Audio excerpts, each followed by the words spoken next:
Good afternoon and welcome.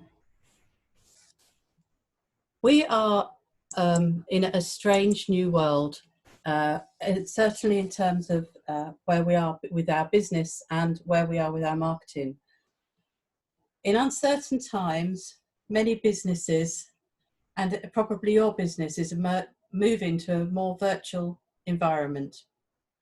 So it is critical to prepare and understand the new marketing landscape.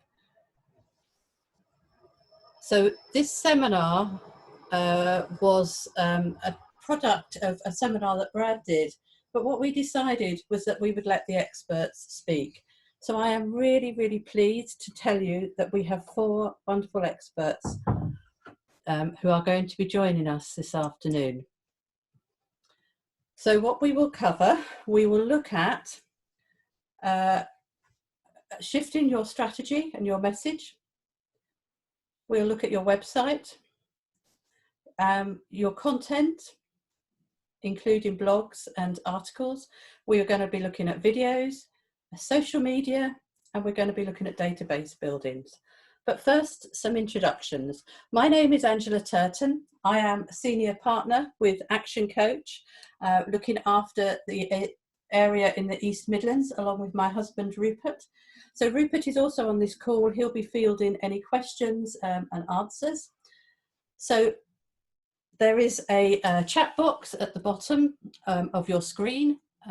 Could you just give me a hands up if you can see my screen and hear what I'm saying?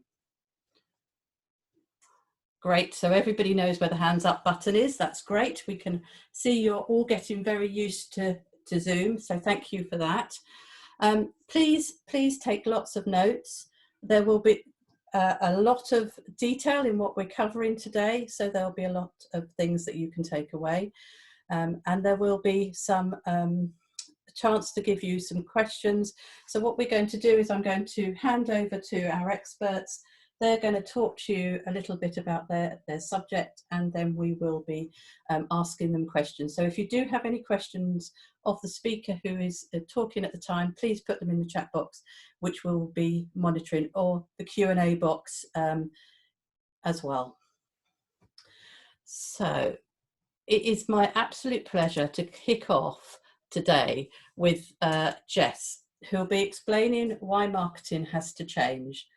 Jess is Managing Director of the Ideal Marketing Company, and she regularly speaks at a range of business events, including Leicester Business Festival and the Leeds Digital Festival, as well as being a guest lecturer at De Montfort University. She is named one of the most influential women on LinkedIn and is currently running a series of weekly webinars explaining how to successfully market an organisation during this crisis. So, Jessica, over to you. Thank you, Angela, for the introduction and also for inviting me along today. I'm really pleased to be able to take part. So how do we move the slides along, actually? I didn't ask you, Angela. Do I just ask you? Yes, sorry, you just ask me and I shall move it. That's brilliant. Okay, just checking. Excellent. So I'm very happy to move on to the first slide. I think that introduction was everything that I want to say. So right at the beginning of the COVID-19 crisis, this was the message that we came out with and let all of our clients know as well. The important thing is to shift your strategy from trying to promote constantly to providing value in a different way. Actually, I think the first message, which I hope that everybody has done, is to manage expectations about your availability, and that will be a continued thing that needs to be done. Managing expectations about whether you are working, how quickly you might be able to respond, the services that you are still providing, and there are several different ways that you can do that. Obviously, by emailing your regular clients on your website as an autoresponder in your email signature, on your social media. And then Google My Business is an area that a lot of people have forgotten, where Google have very helpfully made it so that if somebody searches for your business and the Google My Business pops up, it says, unless you put special times, it says next to it in red, this might not be accurate. Even if it is completely accurate, nothing's changed for you and you're still available, it will say this might not be accurate. So go and check if that message is still there. But really, the way that you market at this time needs to change from outbound marketing to a focus on inbound. And the difference between outbound and inbound marketing is that outbound marketing are the things that interrupt people's days.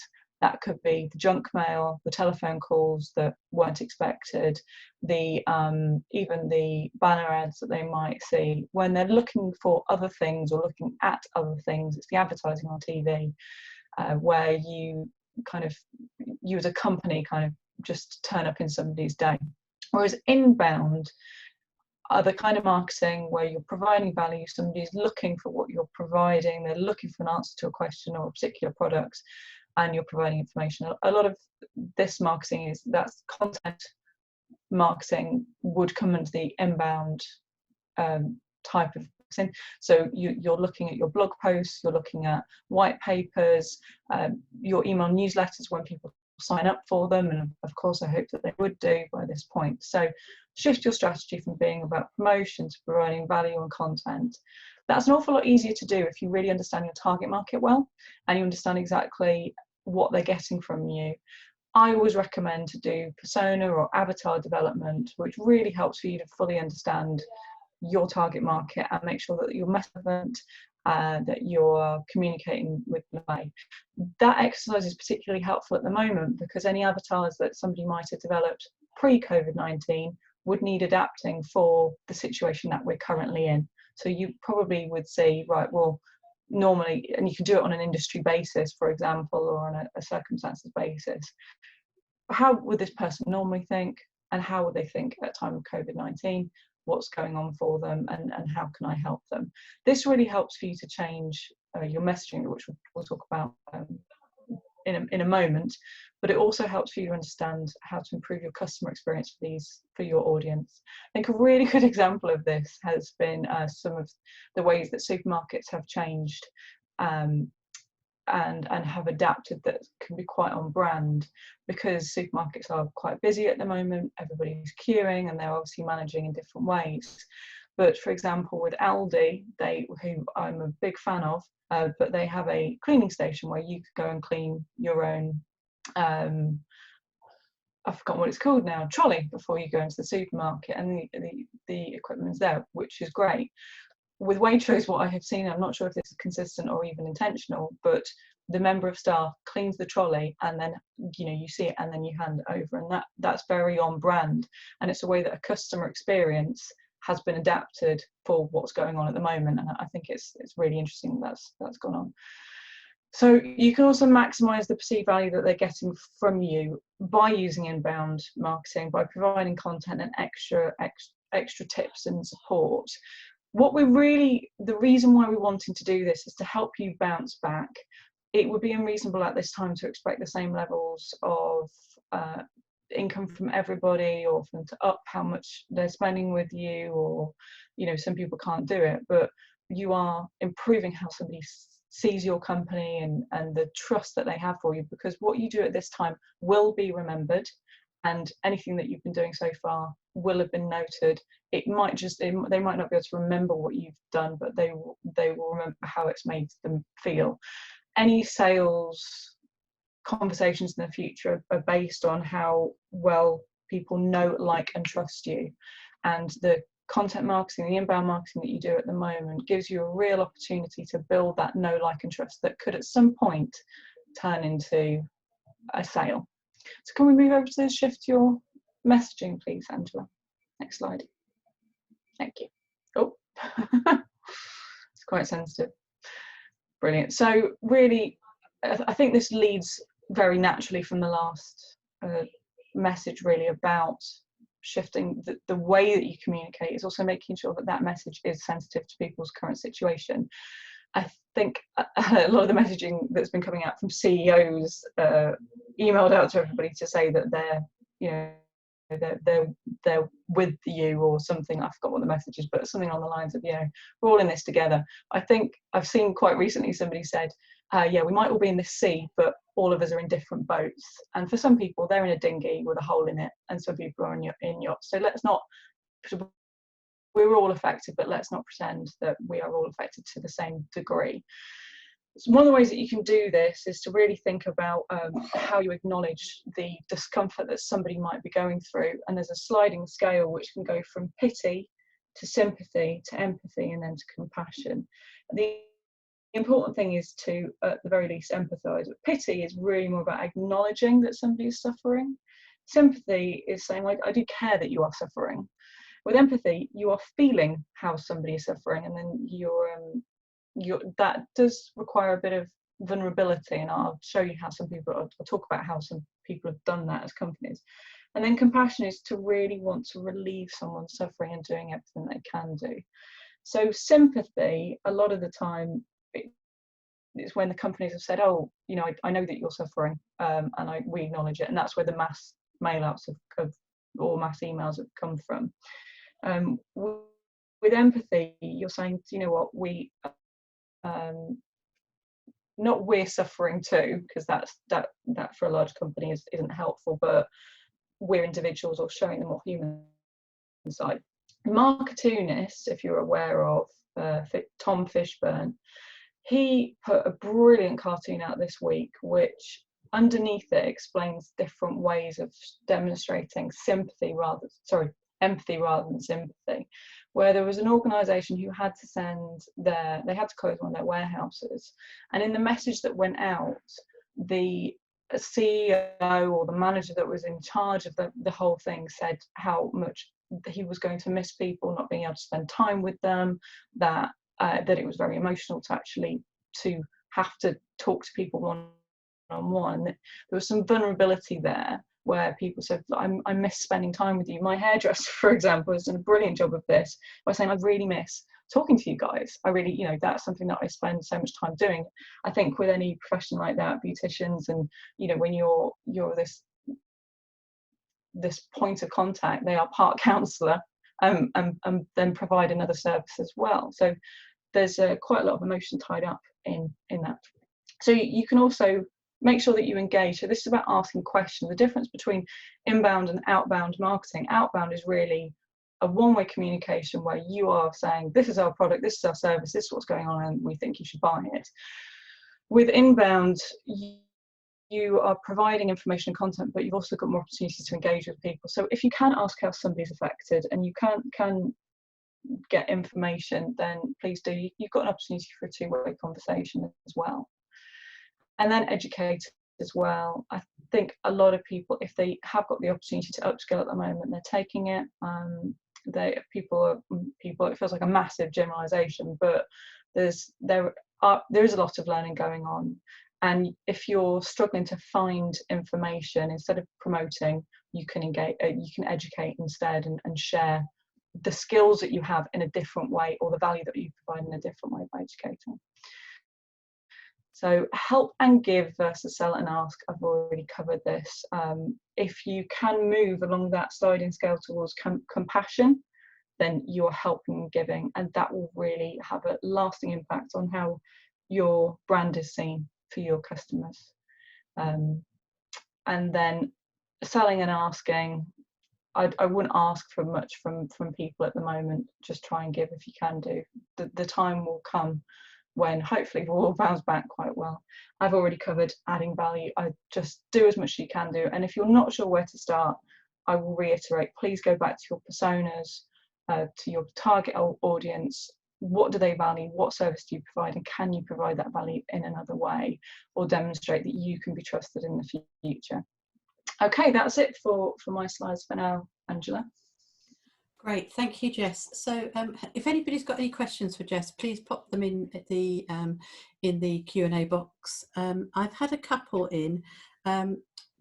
when you were talking about sympathy and empathy, are there any words that we should be avoiding using, sort of, that would be on your blacklist, as it were? That's a very good question. I think it depends on your customers. Really, it's not so much about words as much as pretending that you know what they feel like when you honestly don't. That can just seem inauthentic and insincere.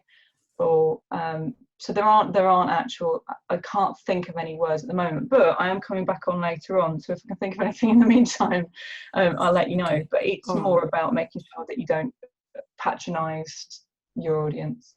So it's more about the tone than the actual words.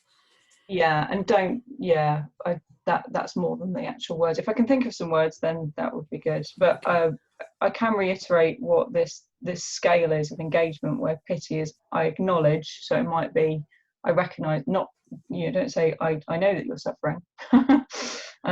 So what's you going to do about it is the important thing. Whereas with empathy, I feel you're suffering. Like we miss you as well, and we're looking forward to engaging with you again. Is more about empathizing.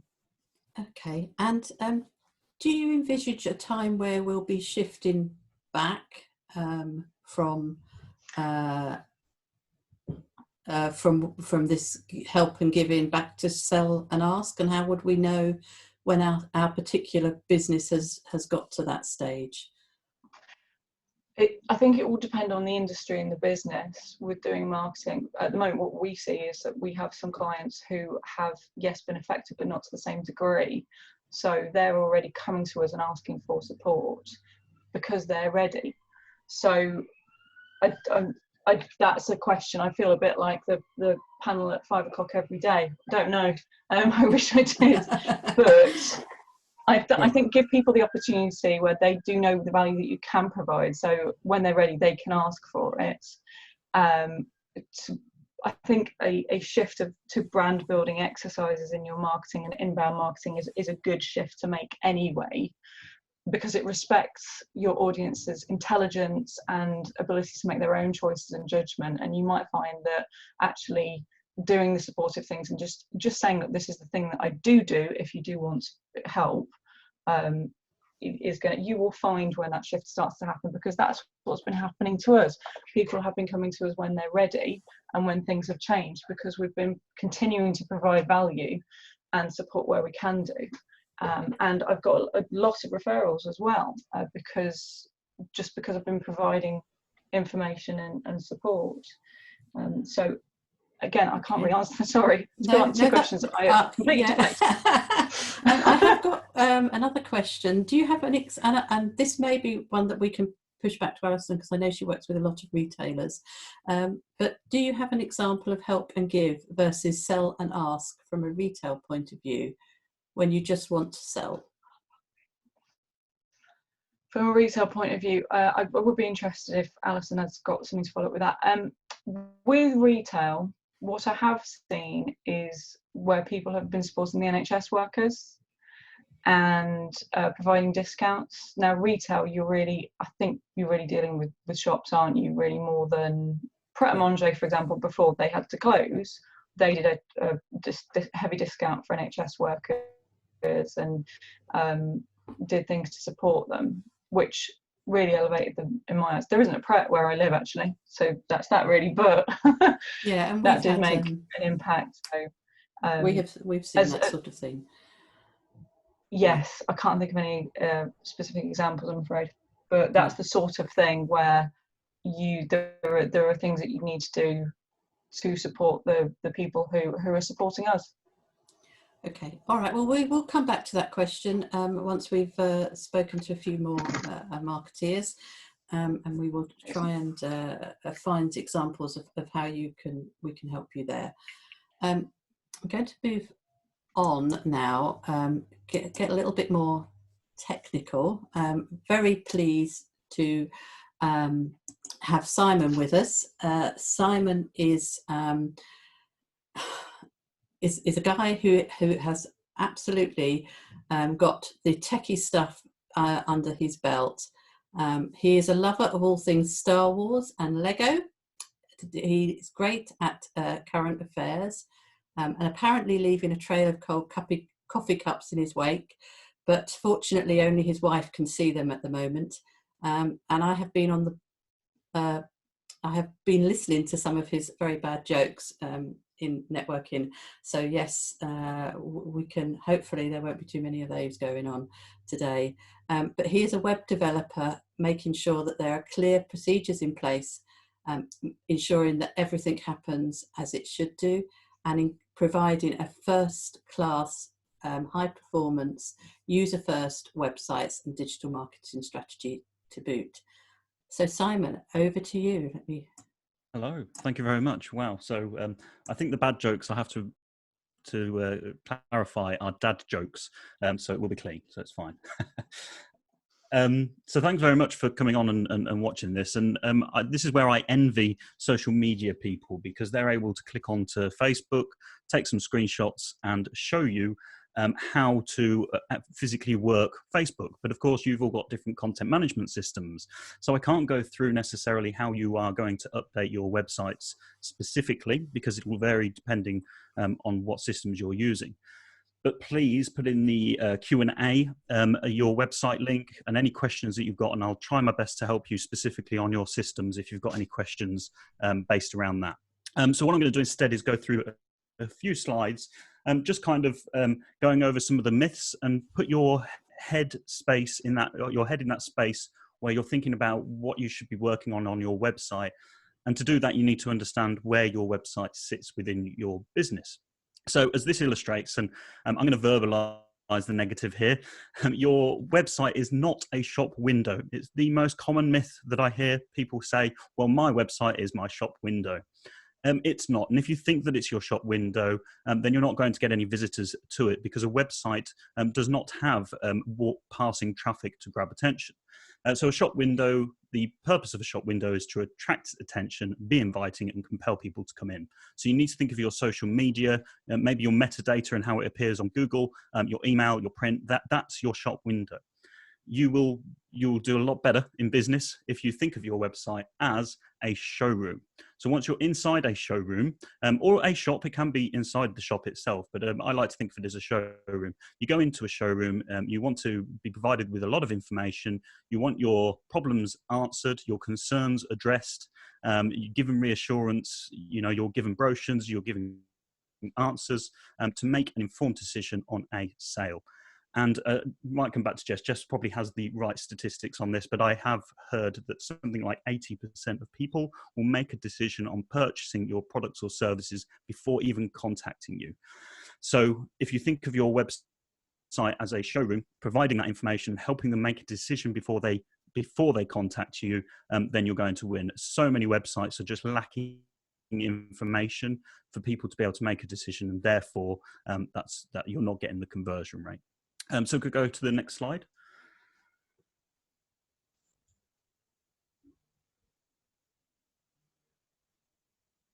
We've got the next slide. There we go. Thank you. So don't worry, I'm not going to read off this list, but I want you to think of your website as much, much more than just a marketing tool. It is so much more. And this addresses SEO, so search engine optimization, and that's how you appear on Google. And you have off-site and on-site SEO. So on-site SEO would be things like optimizing keywords, but off-site SEO is about driving people to your website from non-keyword related.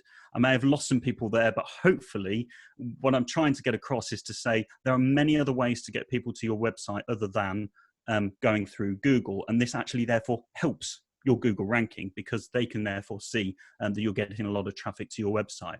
So if you think of your website as a tool in your business, where you're providing all the documentation, support and guidance for everyone, not just customers, but your suppliers, your staff, your engineers, then you succeed. And the most successful websites that we have put together are tools used by the company. So a salesman will go out and always refer back to the website and say to their customers, well, if you go onto our website and check out our documentation, or if you want support, then go to our website and click here. And you'll realize that by doing that, by pointing everyone to your website for different reasons, that you'll also increase your visibility on SEO. And Jess has already picked up on this, so if we could go to the next slide. A really important thing in websites is making sure they're user first. So I'm going to verbalize the negative again here. And what I'm trying to get over is many people come to us and say, I want a good looking website. And you can forget that. People want their questions answered, their concerns addressed. You need to think about the user that's visiting your website. And they have a problem, they want to go and see or do something, and they don't really care about your logo necessarily. I'm being blunt there, but of course they care about your branding, it's very important. But what I'm trying to get across and say is that they are looking for an activity to attend, and therefore they want to have fun. And they want to make sure it fits within their budget and that they can go at the right time with the right people and they can feel safe. So if you can create your customer avatar and really think about how they think, how they feel, what their concerns are, what their questions are, then you can tailor the content and therefore the journey on your website to address those and convert them into a customer. So really think about the user, put the user first. Don't put yourself first. So many times we'll finish a website and the first question is, can you make the logo bigger? It is not about you. The first thing that they should feel when they land on a website is, I'm in the right place. I'm going to get my answers, my questions answered. If we could go to the next slide.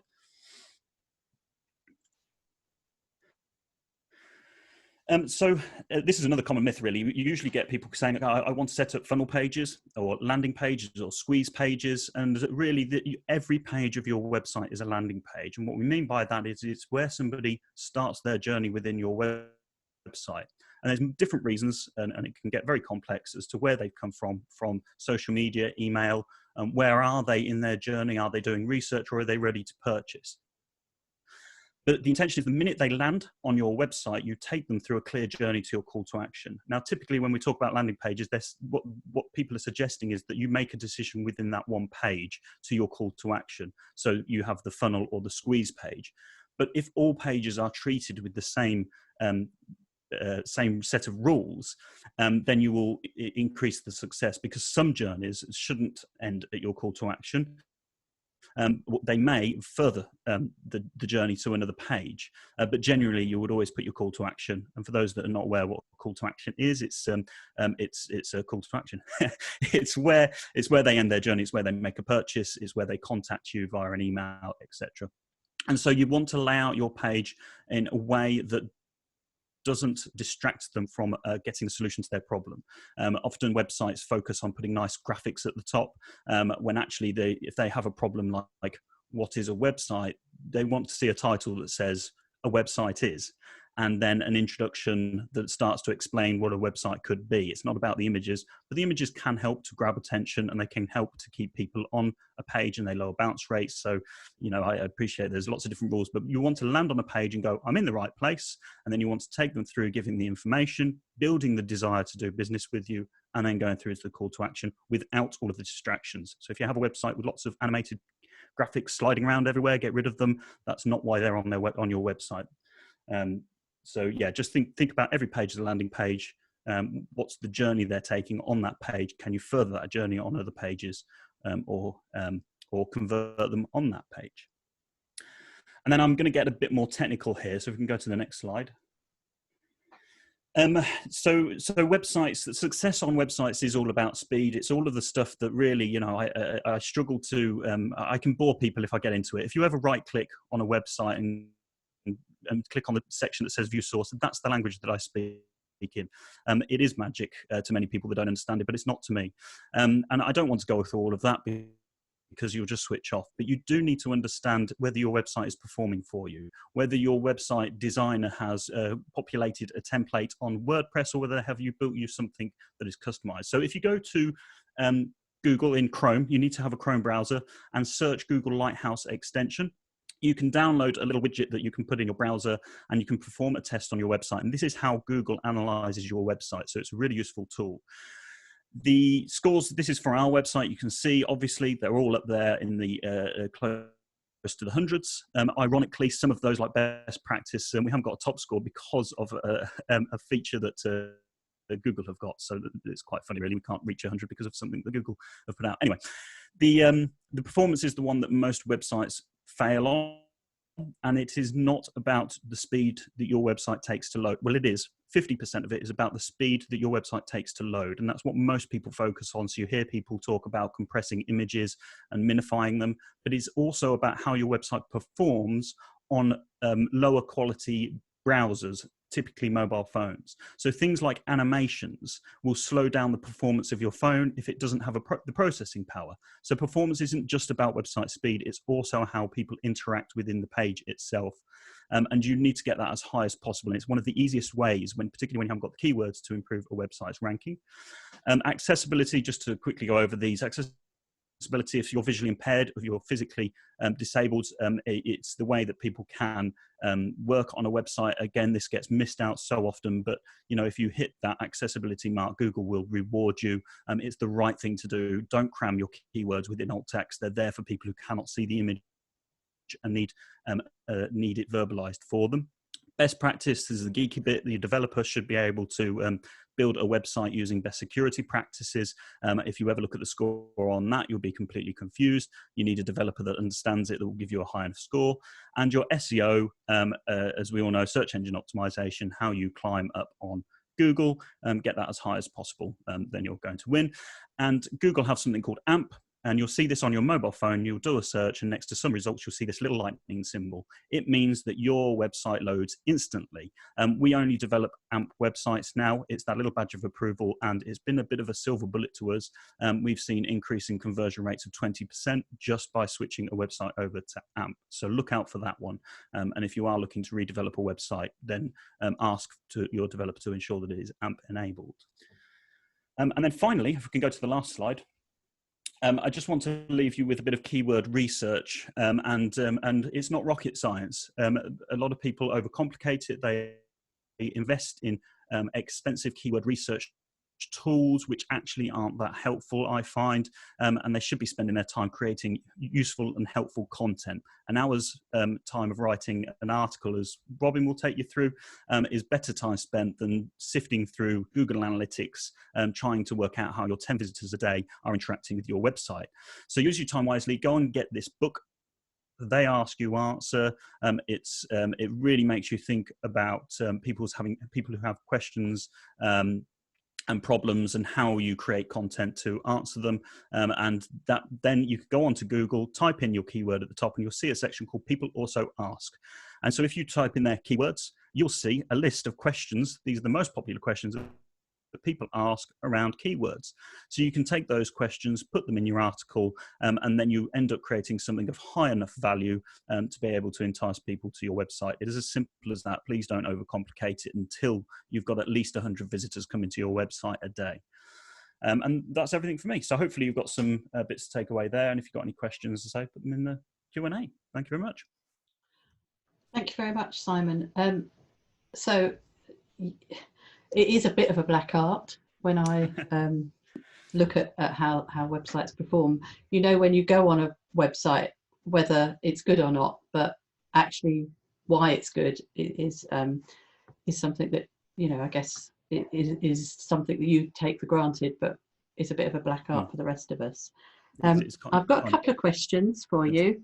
What is a squeeze page? It's just come in. Okay, that's an easy one. It's a funnel page. It's another terminology. People have stopped calling squeeze page since ClickFunnels came about, but it's funneling or squeezing people into one action, essentially. Okay. Thank you. What is the best platform to use to develop a small business website? Or is that No, that's a really good question. I like answering this one, actually, because it really depends on the business. Most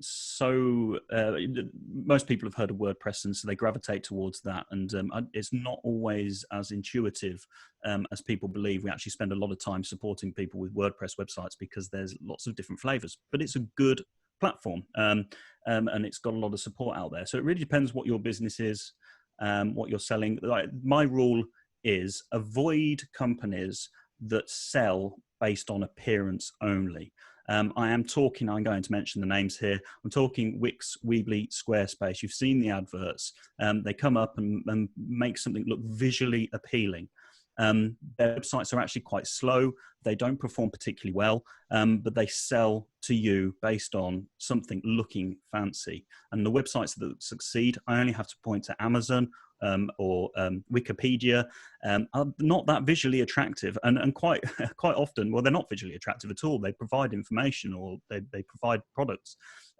Even if you go to the Apple website, quite a lot of people say we want a sexy website like Apple. It's not as sexy as you think it is. There aren't as many animations as you think there are.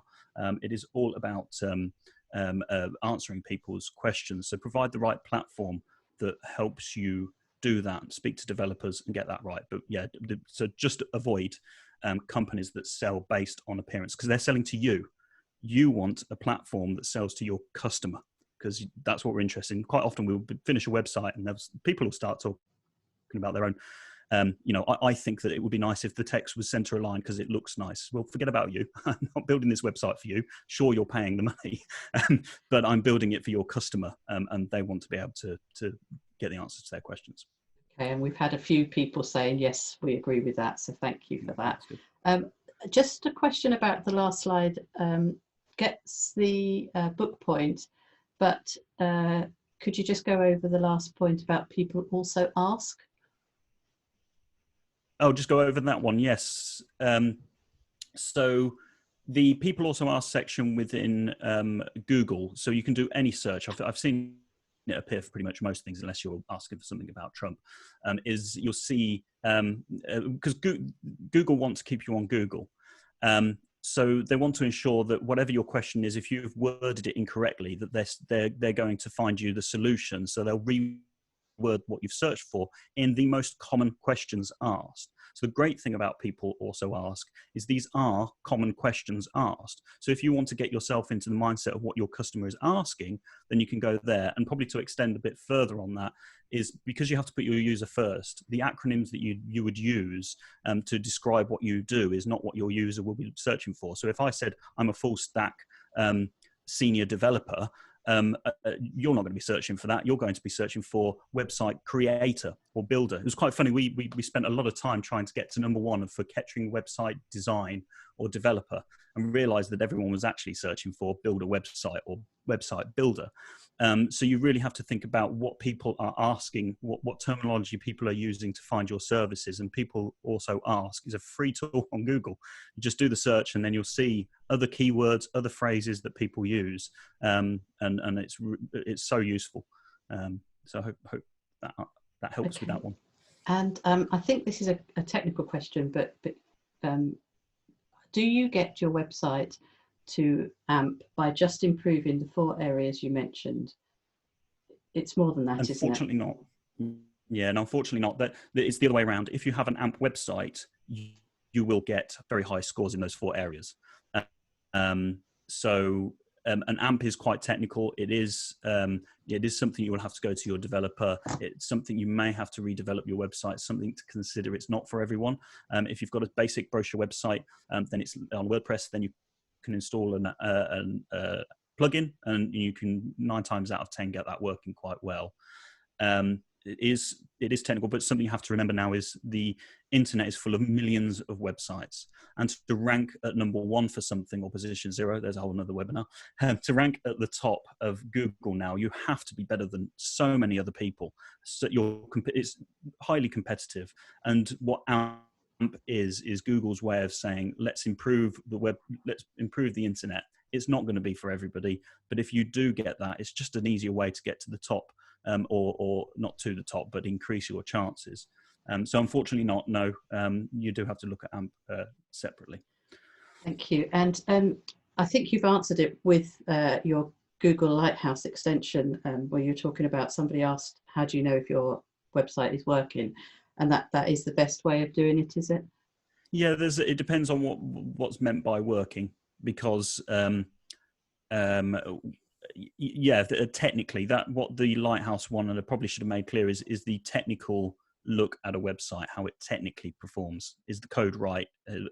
Are images and resources optimized? That kind of thing. It's a good way. I mean, obviously, when you buy a website, you have no idea whether that company are technically minded or whether they're graphic designers that have learned how to drag and drop in a template. And because it's magic, and I can't explain to people what code does, what it. All I can do is point them to a tool like this and say, look, if you get high scores on this, then they know what they're doing. If you analyze their website and they've got very low scores on this, then the chances are they don't really know what they're doing. They're not developers. That's not a negative, because it might be that they do a very good visual design and they create good content, because it's not all about the performance, but it's just a good indicator. Okay. Great. Okay. I think we're covering Google Analytics a little later, aren't we? So, Yeah. But I guess if your website's not providing any customers, then you've got to think again. Yeah, definitely. I think I get this all too often. People spend hours, days analyzing their website when they could have better spent that time creating content that would drive people. And then when you've got enough traffic to your website, you can start to analyze. By all means, install Google Analytics. It's a great, it's a free tool. It gives you a lot of information. It's complicated, but it's extensive. So install it, but don't it's like the whole, social media. Turn your notifications off. Focus on providing valuable content, and keep periodically coming back to it. But don't focus too much on the figures just yet. For most businesses, just focus on putting out good, valuable content. Use your time wisely, and then start looking at the analytics. Wonderful. Thank you very much. Thank you, Simon. Pleasure. Thank you. Okay, we are now going to move over to talk to Robin. Robin is a content creator with a special interest in storytelling in a business context, and he will go through that a little bit longer with you. He is a videographer. He has been working in all forms of communication. He's had a varied career, but at essence, he is a storyteller. I will pass you over to Robin. Thank you, Angela, very much indeed. Hi, everybody. Glad you could attend. Hope you get something out of this. I'm getting a lot from Jessica and Simon so far. Alison's coming up with some amazing stuff on social media. I'd just like to concentrate on content, basically. And it's going to be a fairly fast-moving slide presentation, so I'll just keep saying next if you don't mind. Yeah. But yeah, my name is Robin. I've kind of been in the business for about 38 years now. I started in advertising agencies as a copywriter, and I did radio, I do television. So I do the whole range. I do producing content. What I'd like to say now is, the theme of this presentation is that we are in a new landscape. It is a new world ahead. There is a new reality, and none of us can deny this. I do hear some people saying, oh, let's, when we want to get back to normal. I don't think we'll ever get back to what we thought is normal 8 weeks ago, 10 weeks ago. Next, just yesterday in the news, I heard, I think you've jumped one slide, but anyway, oh no, this is it, sorry. Just yesterday in the news, there was the CEO of AO.com, which is one of the largest electrical retailers in the country, in Europe actually. And he said, we've had 5 years of change in 5 weeks. And he said, everybody just has to understand that we are in a new world, that the old world is behind us. Next. So the old normal is gone. We are in a unique time now because it's a period of change. And just what Jessica and Simon are talking about is the fact that we have to adjust at this particular time now to what might be ahead. And there is a new reality ahead. And the new reality is that it's going to be internet first. I don't think we can get away from that. The people that aren't internet first will get left behind. I'm pretty sure about that. It's not just what I'm saying, but it's what everybody else is saying. And we have to adjust to new habits and new routines and to be more agile. So be able to move more quickly and change with the times more quickly. I think in the past, especially with our websites, we were quite used to having something up there for 3, 4, 5 years, and you're just going along and, you know, relying on maybe people we meet and word of mouth and so on. But nowadays, it really will be about what people find about you on the internet. Next. So what we have to do is we have to prioritize and reprioritize. And the way Google puts it in one of their latest blogs is stop, start, continue. So we have prioritized things, we're reprioritizing now. So we stop, we see if they're working, we begin to work with them, we find out, oh, this is not working, that's working, whatever, then we continue. So right now, in this particular unique time, and I think for quite a while to come, it's going to be a case of stop, start, continue, because we're in very fluid times. And the guiding light for content, as Jessica was saying, is that we are addressing the needs of our users. That's what it's all about. And we have to think in terms of not our website, but we have to think in terms of this particular website is really going to do a great job for anybody who's looking for what I offer. They're going to find exactly what they want when they come to my website. Next. So in doing that, we put humans first. Professionals probably come further down the line. Jessica was kind of inferring this when she said, you know, it's not all about sell, sell, sell now, it's about helping people. Right now, humanity is very fragile all over the world. This is an amazing time. It's never happened before, just like this. The whole world basically is locked down. And so people are very fragile all over the world. However, our context is local because we are dealing with people in our community, even if we're dealing with people in different countries, like some of us are, you know, they are still in a local situation. So we have to bring it right down to the human beings, that, you know, what Jessica was saying about empathizing with people. Next. So what Google is saying is what you need to do is you need to find out what your audience is searching for. That is the guiding light at the moment, is to find out what the needs are. And, you know, the needs are various. Everybody's got different needs. And some people are looking for, well, I'll get onto this in 1 second, but essentially your thinking, or our thinking, has got to change to where we're thinking about our audience. What are they looking for? Can they find what they need when they come to my website? Is my content addressing their needs? Am I reading them correctly? And this is what you want to know right now. Next. So these are some of the things that I've seen that people are searching for, predicaments that people are in. People want to know, how do I stay in business? How does my business survive this? There are many industries that businesses are going to the wall every day. How do I stay in business? How am I agile enough? You know, like say that the restaurants, you know, they quickly, they were very agile and they quickly went to take away. A lot of businesses were in a situation, especially in the hospitality industry and the retail industry, where they had to shut their doors. How do they survive? Some didn't. So a lot of people are saying, well, how do I stay in business? So they're searching for ideas, they're searching for advice. What am I going to do? You know, in my situation, this may not be business, but the people sitting in their houses, they're locked in, and they're saying, well, what am I going to do? What's happening? This has been weeks and months. You know, when will this end? People in the early stages were saying, where do I get food?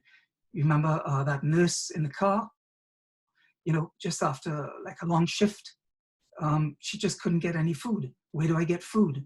You know, will I be safe? This is what we're all thinking now.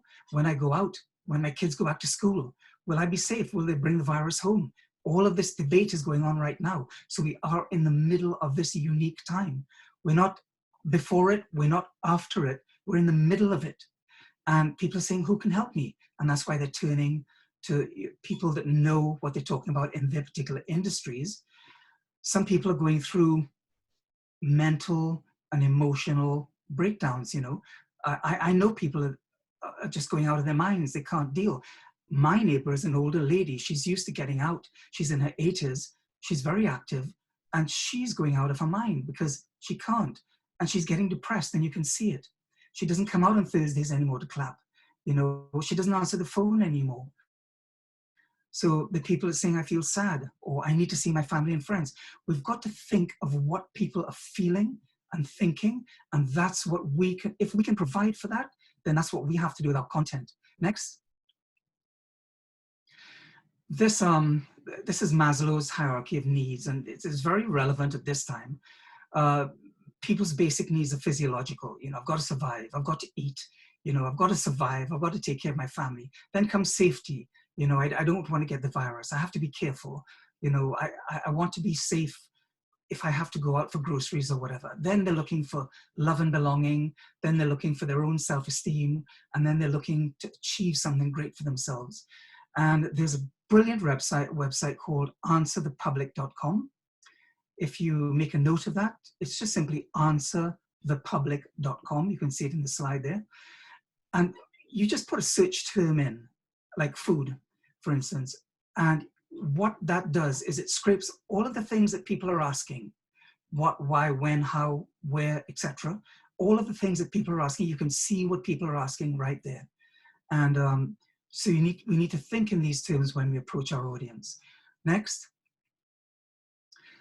So when you're thinking of content now, if you provide essentials like face masks and, you know, you can think of all the essentials. You can make a list of, you know, hand wipes and food and medicines and all of these various things.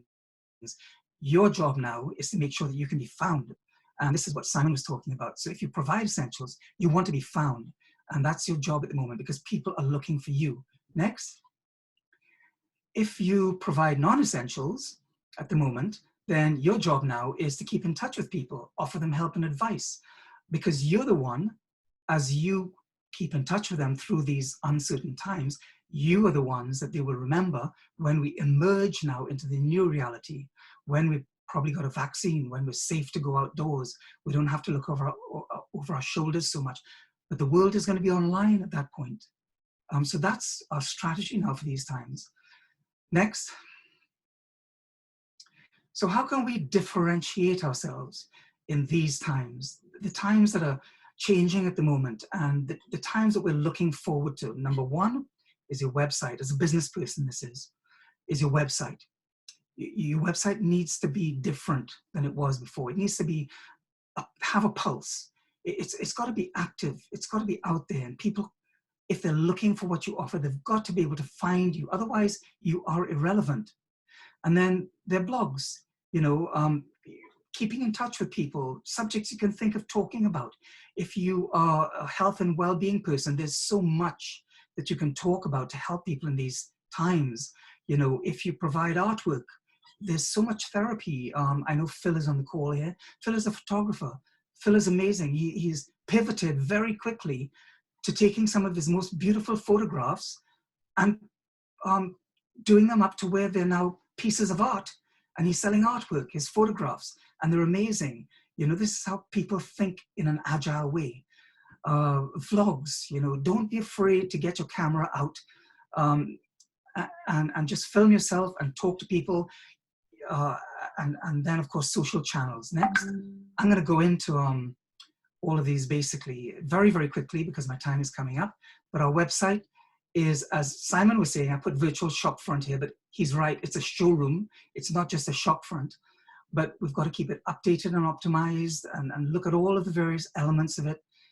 You know, you understand what he was saying about site speed is only 50% of it, but all of these things are things we should be thinking about with our website. Next. And then we go to blogs. Okay, so we've gone to vlogs, but if we go back one, just, you know, the guy is writing a blog and his dog is saying, come on, let's go for a walk. And he's saying, as soon as I finish my blog, old boy, you know, the fact is we just got to sit down and write. Next.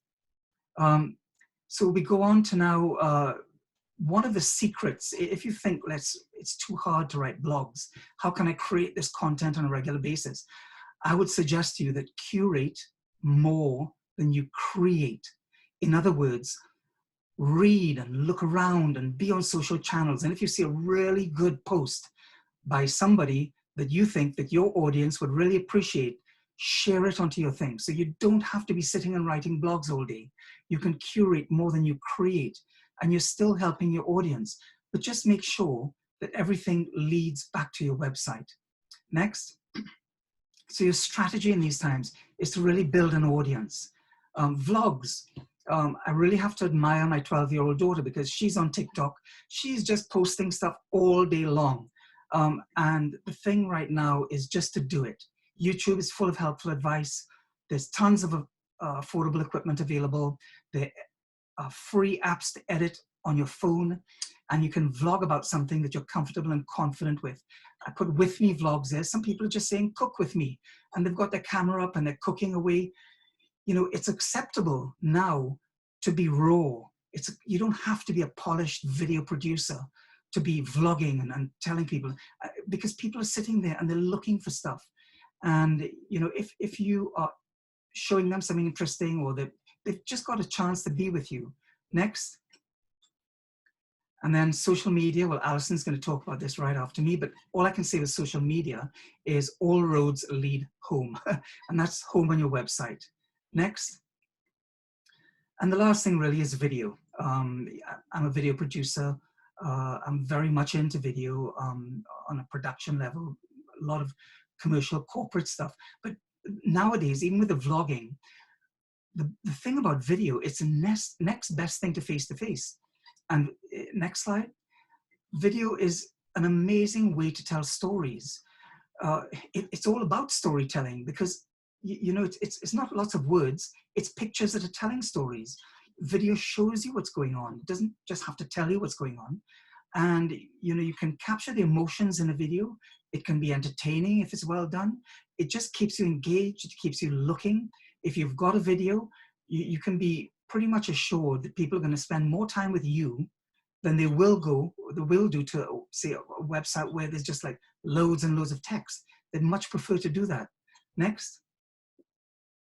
So video is going to be at the forefront of the new reality ahead of us.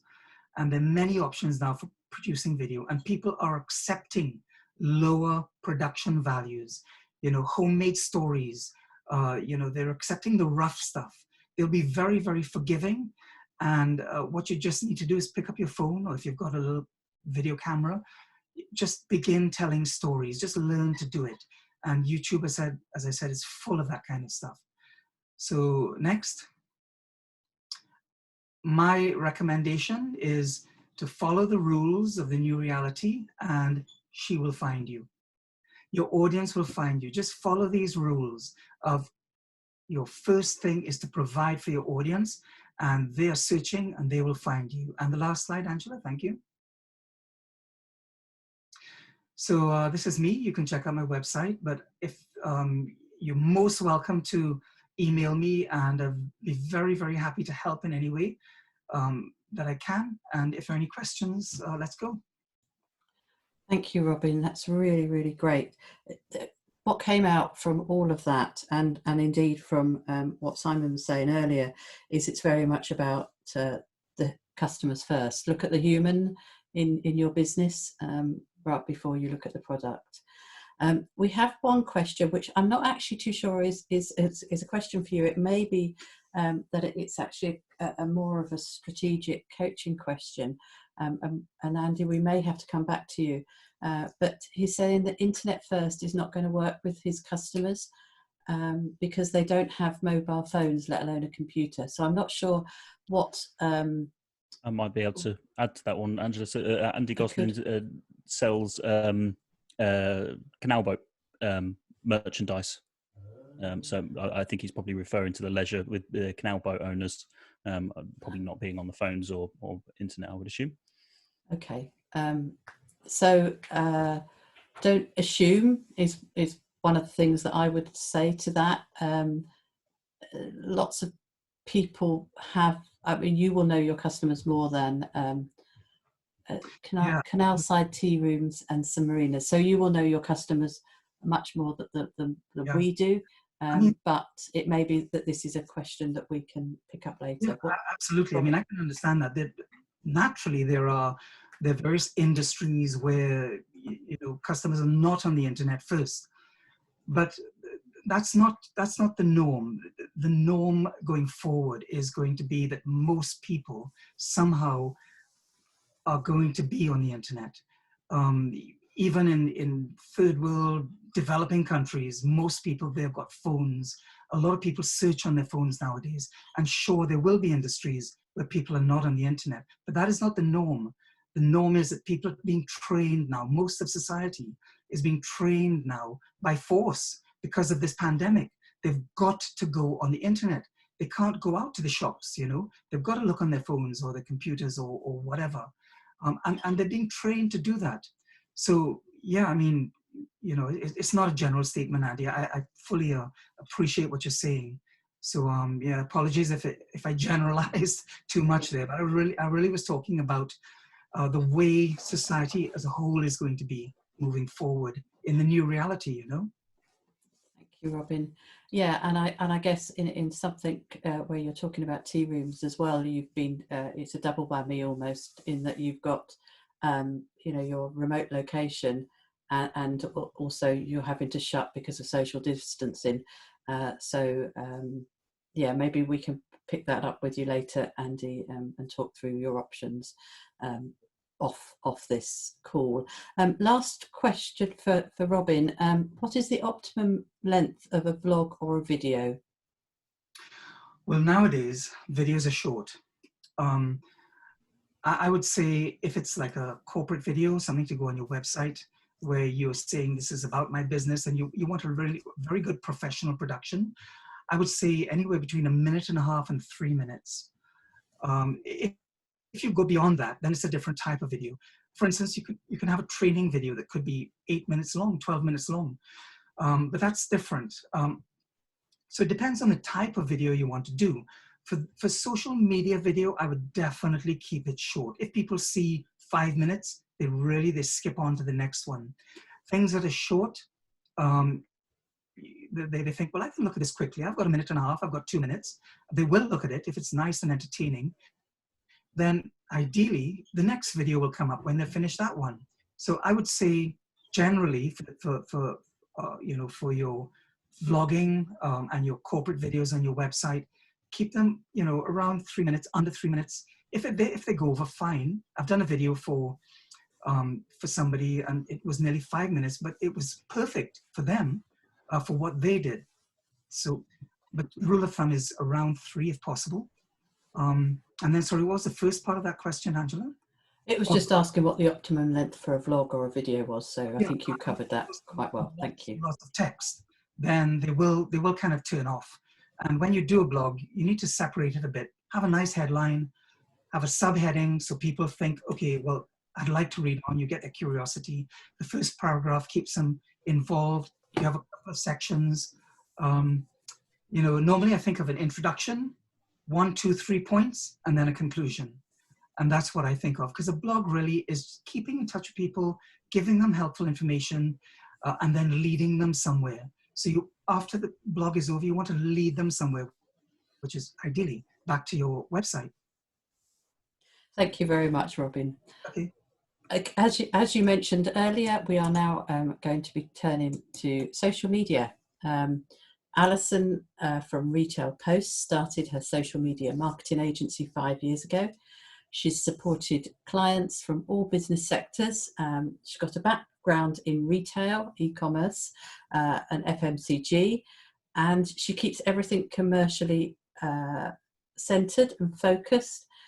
So if you need a little bit of a steer in the right direction, or you want to have her do it all for you, then she's probably got a solution for you. Now, I don't know how well you know Simon, but I know that this next slide that you've got up, or your first slide, is really going to appeal. So Alison, let me just, Alison, over to you.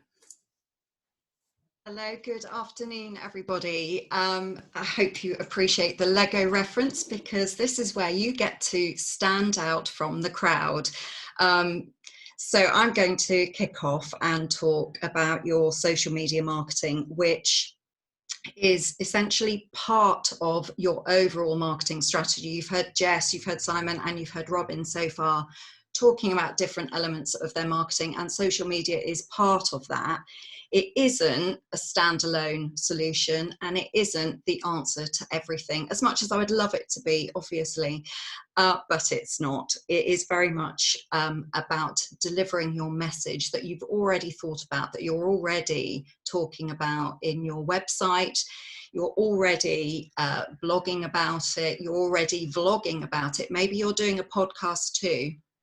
Social media is a channel to amplify your message. So if we can have the next slide, please, Angela. I think I may have also inadvertently had transitions on, so you might need to click again to get the words to come up. Thanks, Angela. Sorry about that. So, as we are all aware, the world has changed, the country has changed, business has changed, and as you've already heard, the customer's needs have changed, which really reinforces, I'm going to sound like a broken record, you've heard it already, but you have to absolutely understand where your customers are at. What is their pressing problem that your product, your service is the solution to?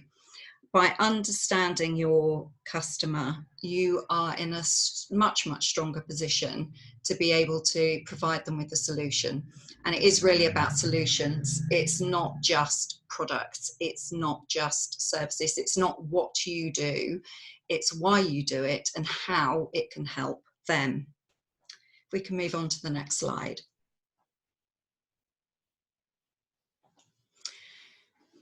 You will be looking at repositioning your solutions so that they meet your customers' needs.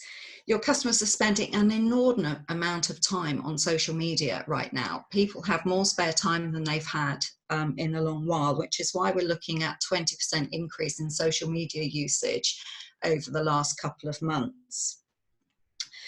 Where is your customer hanging out? Which platform are they hanging out on?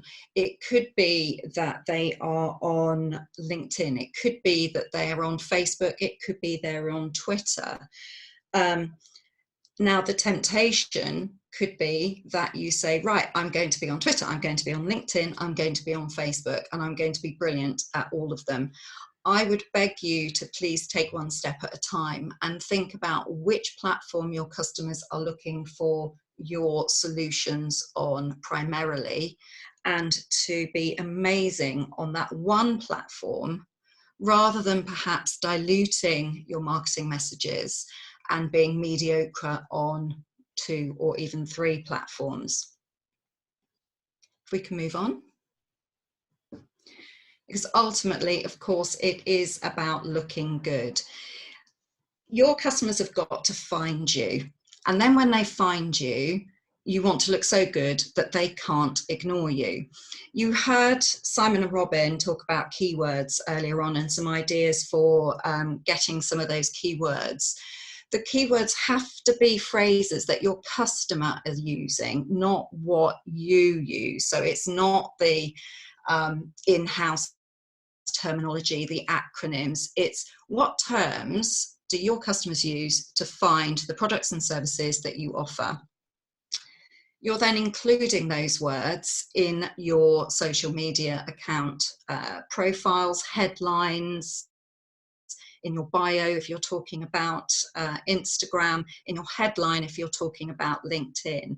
By including those keywords, if a customer is searching for you and using those keywords or phrases or terms, they're more likely to find you. Your keyword could be a product. It could be about your niche. It could be where you are based.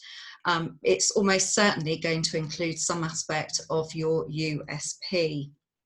It must be really clear and it must be really obvious how your customer reaches you. So your contact information on your Facebook page, there's a whole section about you where you could have opening hours, website, the services that you offer, your telephone number. absolutely critical that you keep those up to date, because ultimately customers are lazy. We know that. So make it as easy as possible for them to reach you. Next slide, please. I won't dwell too long on content because Robin has already covered that with you. But what I will say is take time to plan your content so that it's considered, it's thoughtful, and it makes sense with a call to action. Rather than something that's off the cuff, you couldn't think what to post, so something is better than nothing. No, something isn't better than nothing. Nothing is better if your content is going to sit there unnoticed. And it's really important to understand why, because social media content that is not getting any interaction, that's being very lazy for you, but also it's going to negatively affect your performance on social media. So you'll hear me refer to the algorithm. And by that, what I mean is the fact that, let's take Facebook as an example. At any particular moment, you as an individual user on Facebook could be seeing hundreds, if not thousands, of pieces of content because you follow any number of different Facebook pages. You've got so many different interests. You've got lots of friends, family, business associates, etc. Facebook has to decide what piece of content it's going to show you so that you're seeing the most useful and relevant for you. And Facebook decides whether it's useful or relevant based on your previous activity. So if I've had a Facebook page that I follow, but I never like any of their posts, or I don't comment on any of their posts, over time, Facebook will decide that actually I'm not that interested in that Facebook page and will stop showing me that content. So if you as a business on your Facebook page are showing content that doesn't get any interaction, that's working against you. And ultimately, over a period of time, your content will be reaching fewer and fewer of your followers. I mean, even at best, sometimes your content can only reach 10% of your followers. So any impact on that is really not helpful at all. So what to post? Well, we've talked about empathy, we've talked about emotions, we've talked about relevancy with listening to the previous speakers. It is about being helpful. It's about being as helpful and as value add as you can possibly be. I would go as far as to say 80 to 90% of your content should be about being helpful, providing solutions to your customers' needs. And I think it was Anne-Marie who asked earlier some examples of help and give versus sell and ask. And one example I might give, because Anne-Marie, I know you're in the gift retail sector, is it's very easy to say, oh, look what we've got in stock. We've got this new thing, which is, it could be a very beautiful thing. It could be a lovely thing. But actually what your customers are looking for are gift ideas for a particular event. So we've got Father's Day coming up, for example. What you might do is show a range of products that here are our pick of Father's Day gifts for isolation. And they could be things to relieve boredom. They could be things to help your father stay in touch. It could be something that's handmade from the grandchildren. Those sorts of ideas. You could talk about free delivery if that's something that you can offer. Or the other way of thinking about it is asking customers themselves, you know, what do you want to see? You know, which product do you think makes the better Father's Day gift, A or B? That would be a great post. One, because you get some interaction. People can't help but answer questions. So questions is always a good thing. You're not selling, you're just asking for some input. And also by getting that input, it gives you some ideas about what sort of content, what kind of product you might be looking at stocking in the future. But ultimately, we're here to sell, right? You know, we've got a Facebook page because we want to reach our customers. We do want to sell. So we shouldn't be scared of selling. It's just a question of keeping it tempered and in a soft way rather than a hard way. If people want to buy, we need to give them the opportunity to do exactly that. Next slide, please. Okay, a little in joke here when it comes to social media marketing. If you make a typo, if you misspell something, your engagement rate always goes up because the grammar police come out. That's one way of getting better engagement.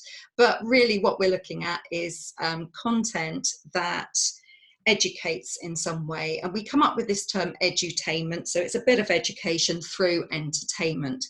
Your content would want to spark an interaction. It might be an infographic. It could be a video.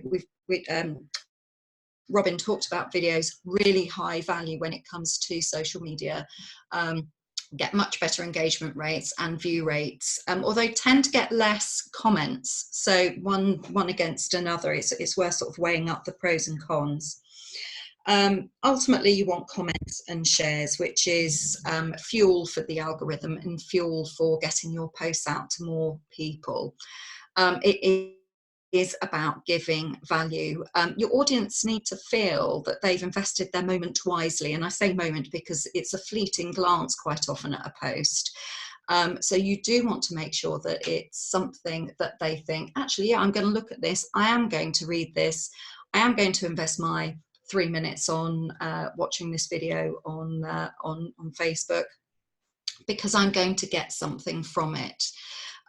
It does sometimes feel a bit like you're giving away your trade secrets, possibly by giving away too much value.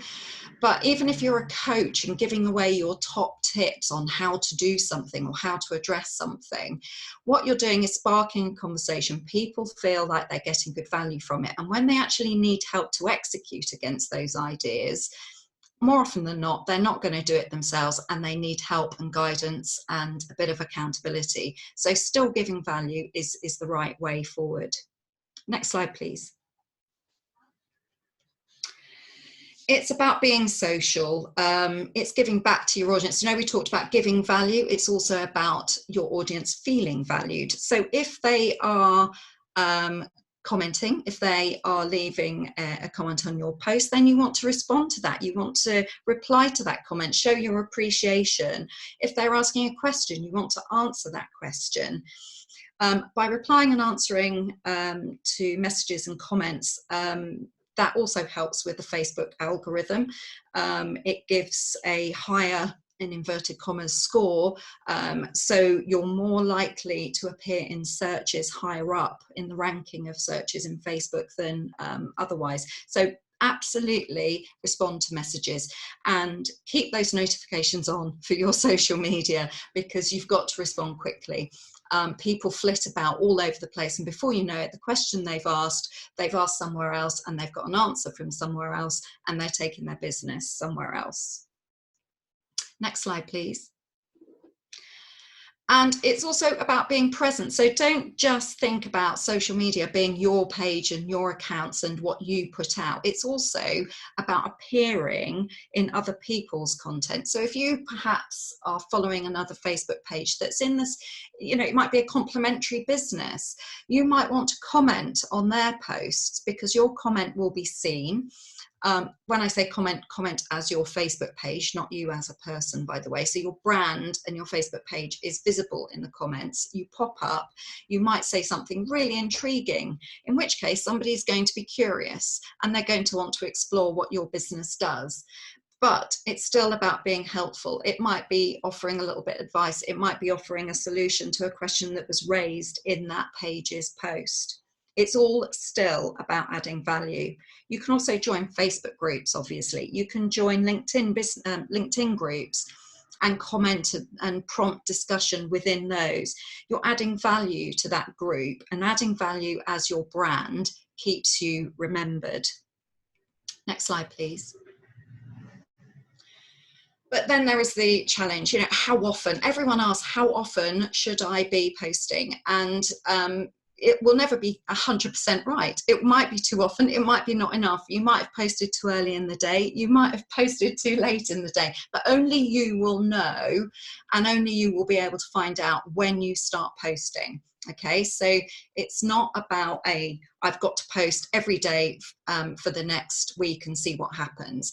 That might be too often. What you could be doing there is diluting the engagement that you would have received on 1 or 2 posts. So my example there, I'm on Instagram. It's my Instagram account. I've decided I'm going to post every single day, and I get 10 interactions per day, so that's 70. So, but my post could still be seen by a lot of people, but fewer people are interacting because there's too many posts to choose from. Instagram's deciding what it's going to show the user, and it's got to pick maybe between 2 or 3 different posts what they're going to show, in which case you're diluting your engagement. If you're posting 2 really good pieces of content, that's going to work really well for you, for the algorithm, and get your content seen by more people. Facebook, I mean, well, actually, just right now, I think it's pretty clear to say that because of the amount of usage time that social media is getting, you can afford to post a little more frequently. So maybe on Facebook, you're posting 3 or 4 times a week, but what's your engagement rate? If it does start to dip, if it does start to slow down, then you might want to consider just backing off a little bit. Instagram, yeah, you could be posting daily on Instagram on the grid, but certainly daily on Instagram stories. Stories are a place where you can just have a little bit more fun. It's a bit more impulsive. You don't have to worry about upsetting the look and feel of the precious aesthetic of your Instagram grid over on stories. It can just be as organic as you want it to be.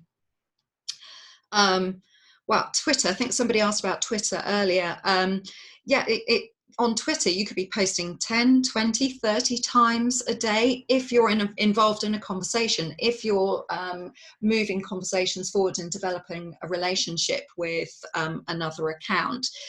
If you're getting no interaction, no engagement, you're doing it too often. If we move forward to the next slide. We did talk about the algorithm and how to crack the algorithm. Well, very simply, there is no secret formula. There's no genius method. It's about showing up. It's about being authentic, being responsive to your audience, giving good value to your audience, and essentially being consistent. Just keep coming back, keep being that presence on their social media newsfeed. You can't kind of go at it half-hearted. You can't just say, I'm going to do it this week, but I won't bother next week, because that really won't help you. Next slide, please. But one way of measuring, obviously, is to be on your analytics of your social media accounts and your insights. So you could be checking how your performance is going. But there are metrics, and then there are metrics. There are the vanity metrics, as I like to call them, which are things like how many followers I have at the moment. Yeah, some people will care, and it will matter if you want particular features. So you, for instance, on Instagram with 10,000 followers, you get a swipe up feature on your stories, and that could be a goal that you're trying to get to. That could be important for you. However, if you've got 10,000 followers, but only 10 of them are interacting with you at any point, so what? You know, your audience isn't engaged. You're not giving them what they want from you, and quite possibly they could be the wrong audience. And one top tip, I've seen a lot of posts going around on Facebook at the moment, suggesting to Facebook page holders, invite all friends to like my page. Very simply put, all your friends are not going to have any interest in your page. You need to be much more targeted and much more strategic. Don't just invite friends for the sake of it. Somebody who lives in Glasgow isn't going to be much use to you if you've got a retail premises in Stamford, for instance. So be more considered about who you invite. The metrics that do matter, though, are engagement. I've mentioned engagement earlier. Engagement is how many people have liked, how many people have commented, shared, clicked, watched your video, voted on a poll. Basically, the higher the relationship between engagement and how many times your content has been seen, the better. And that is the one metric you should absolutely be focusing on and monitoring. And now we're going to move on to Facebook advertising. So next slide is about boosting ads, boosting posts, or creating adverts. So we all need sometimes a little bit of help to reach our audience. And there are two options. There's boost, which is that sort of button that sits underneath your content. It's saying, would you like to promote or boost this post? And you spend your £17. It always seems to be £17 for some reason. And then nothing, quite often. Well, that's not entirely unheard of. And then you've got adverts. So the horror stories from associates that have lost days of their lives and significant wads of cash on Facebook adverts. So this section is briefly going to dispel some of those myths. So if we move on to the next slide. Boosting ads is about assigning a budget to a pre-existing post, and that is to reach a wider audience than the ones who have already seen it. Key thing to note, it's already an existing post. We just click again. An advert is where you create a specific post to reach a wider audience. So that wider audience could be people of a certain age, certain interest, they live in a certain place, they could have similar characteristics to my current audience, they could be people who have visited my website. So we just look at the pros and cons. So if we move on to the next slide. With boosting, the pros of boosting are, you know that the post already resonates because you've seen it perform in your news feed. Then there is the downside. So if we click again, the image isn't optimized for ads. It could be too big. It could have too much text on it, which is deemed to be overly promotional by Facebook and will compromise your reach. It's less likely to convert, primarily because you have less granularity when it comes to targeting the audience that you want to reach.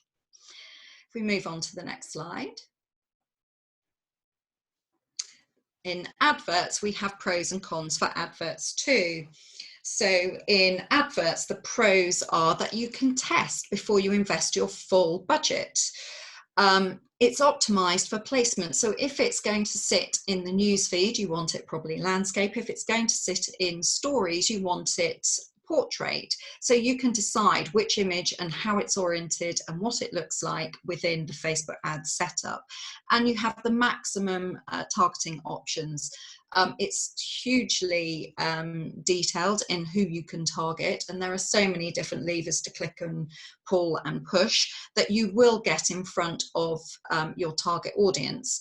The downside is there are so many levers to push and pull and press that it is complicated to set up and it is tricky to manage.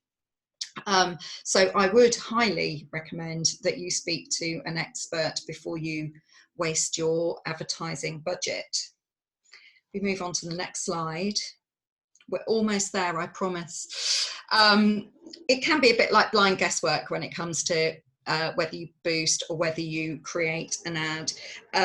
So it really is about investing some time in testing and seeing what's working with small budgets before you start assigning big cash numbers.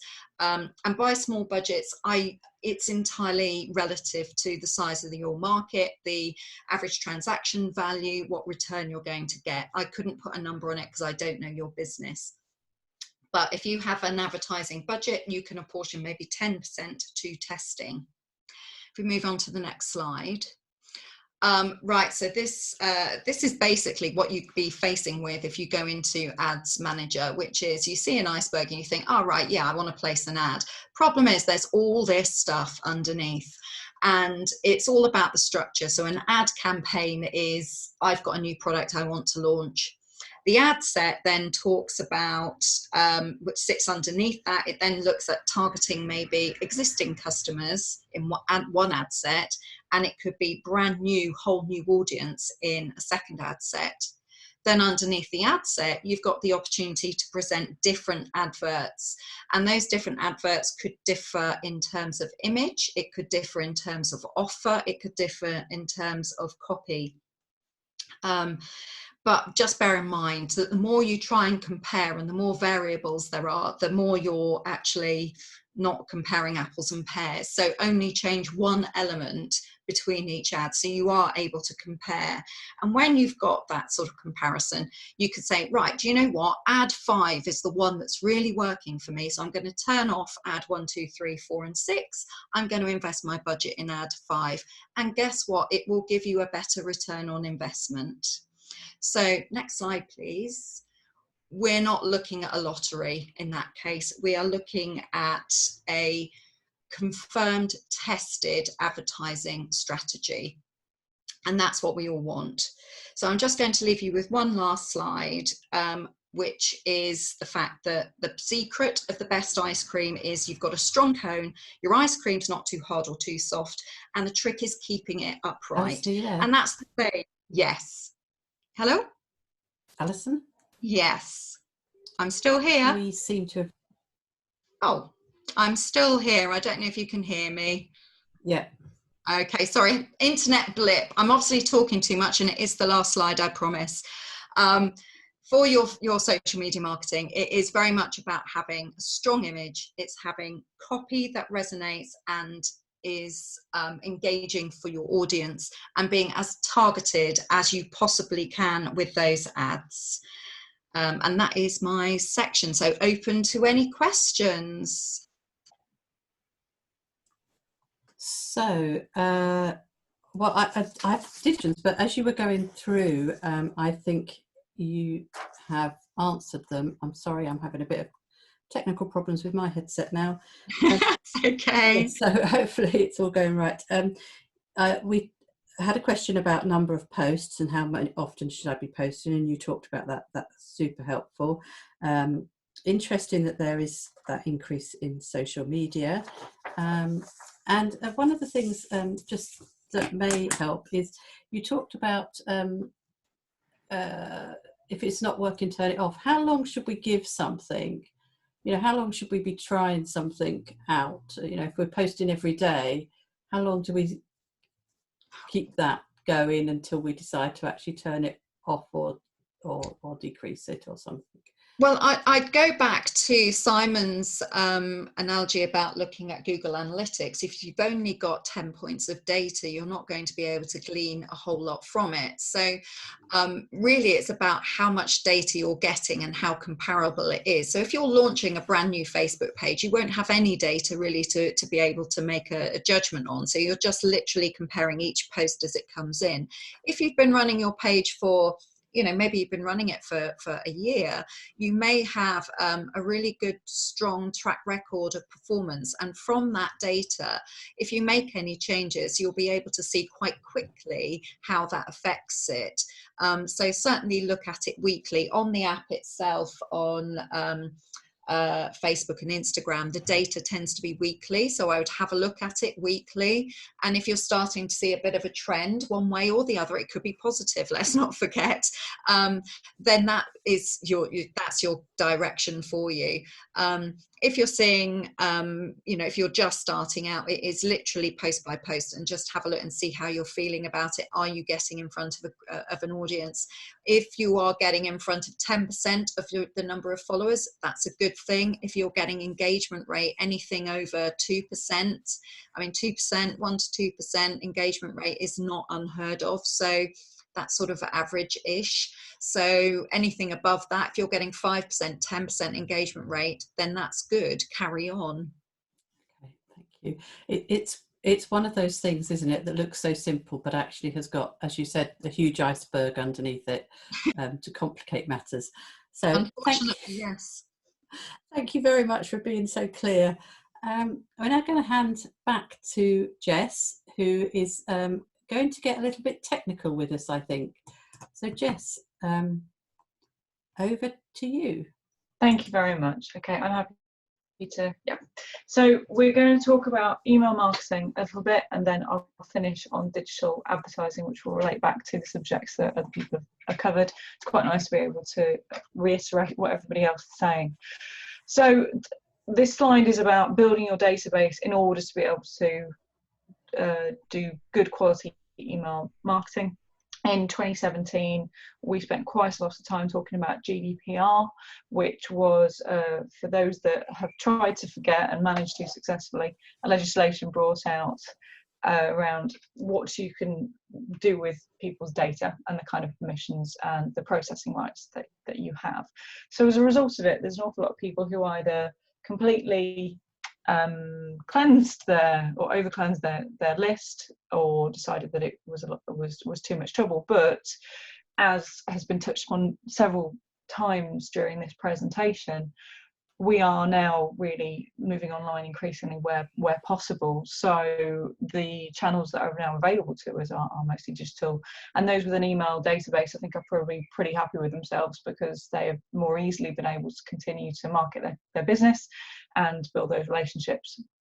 The great thing about an email list is that you do have a more direct link and communication channel with your customers. They won't keep coming back to your website in a reliable way. Social media, hopefully they will engage, but to some extent, as Alison has touched upon, you are at the mercy of the algorithms and how things change. So the great thing about an email list, as long as it's good quality and really giving the value that your customers want, you are more likely to be able to maintain a relationship with people. So how do you actually go about building a database?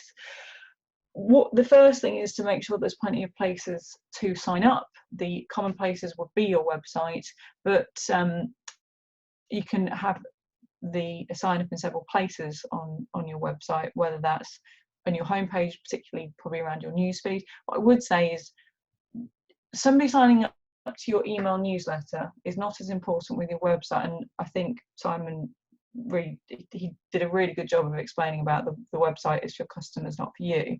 If you're deciding where your email newsletter might go, you don't want to put an email newsletter sign up in a place that's going to be disruptive for the experience or the user journey that somebody's going to be having.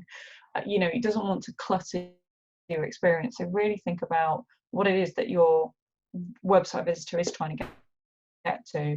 It's unlikely to be that an email sign up is the highest priority. So the relationship that they have with you is key. However, if they are looking at your blog post, or if they are looking at content where they could get more of the same kind of content if they sign up for your email newsletter, then you are being helpful. If you're just adding an email sign up box because that would be great for you, then it's not really keeping their best interests at heart. So really you've got to keep on testing what would be most helpful for your website visitors and what they're looking for. So there's your website. A lot of the time there are integrations with different social media platforms. Alison will be able to probably tell us what the most recent one is. Facebook did used to have tabs a long time ago. I don't think they do anymore. So those are options. You can also include that within your social media posts, maybe calls to action for people to see your most recent email newsletter and how they could benefit from it. I think a key way is actually to encourage people who are on your email newsletter, if you've already got a list, to refer other people. I'm going to forget what his name is, James Clear, who does talks about habits. He's sort of a habits guru, and I have referred a few people to him because it's genuinely helpful, but he also does encourage people to, which is great. But it's not difficult to refer someone who gives a quality email newsletter. Now, I keep on using the word newsletter, and I should really stop, because a newsletter is what church community groups give out. Essentially what you're wanting is to provide email that is valuable and content that is going to be valuable. A newsletter it kind of, that word smacks of, this is what we're doing and what we want you to know, and that's not really what you want to do. So please ignore the fact that people say newsletter. I mean an email that you're going to send out for your email marketing.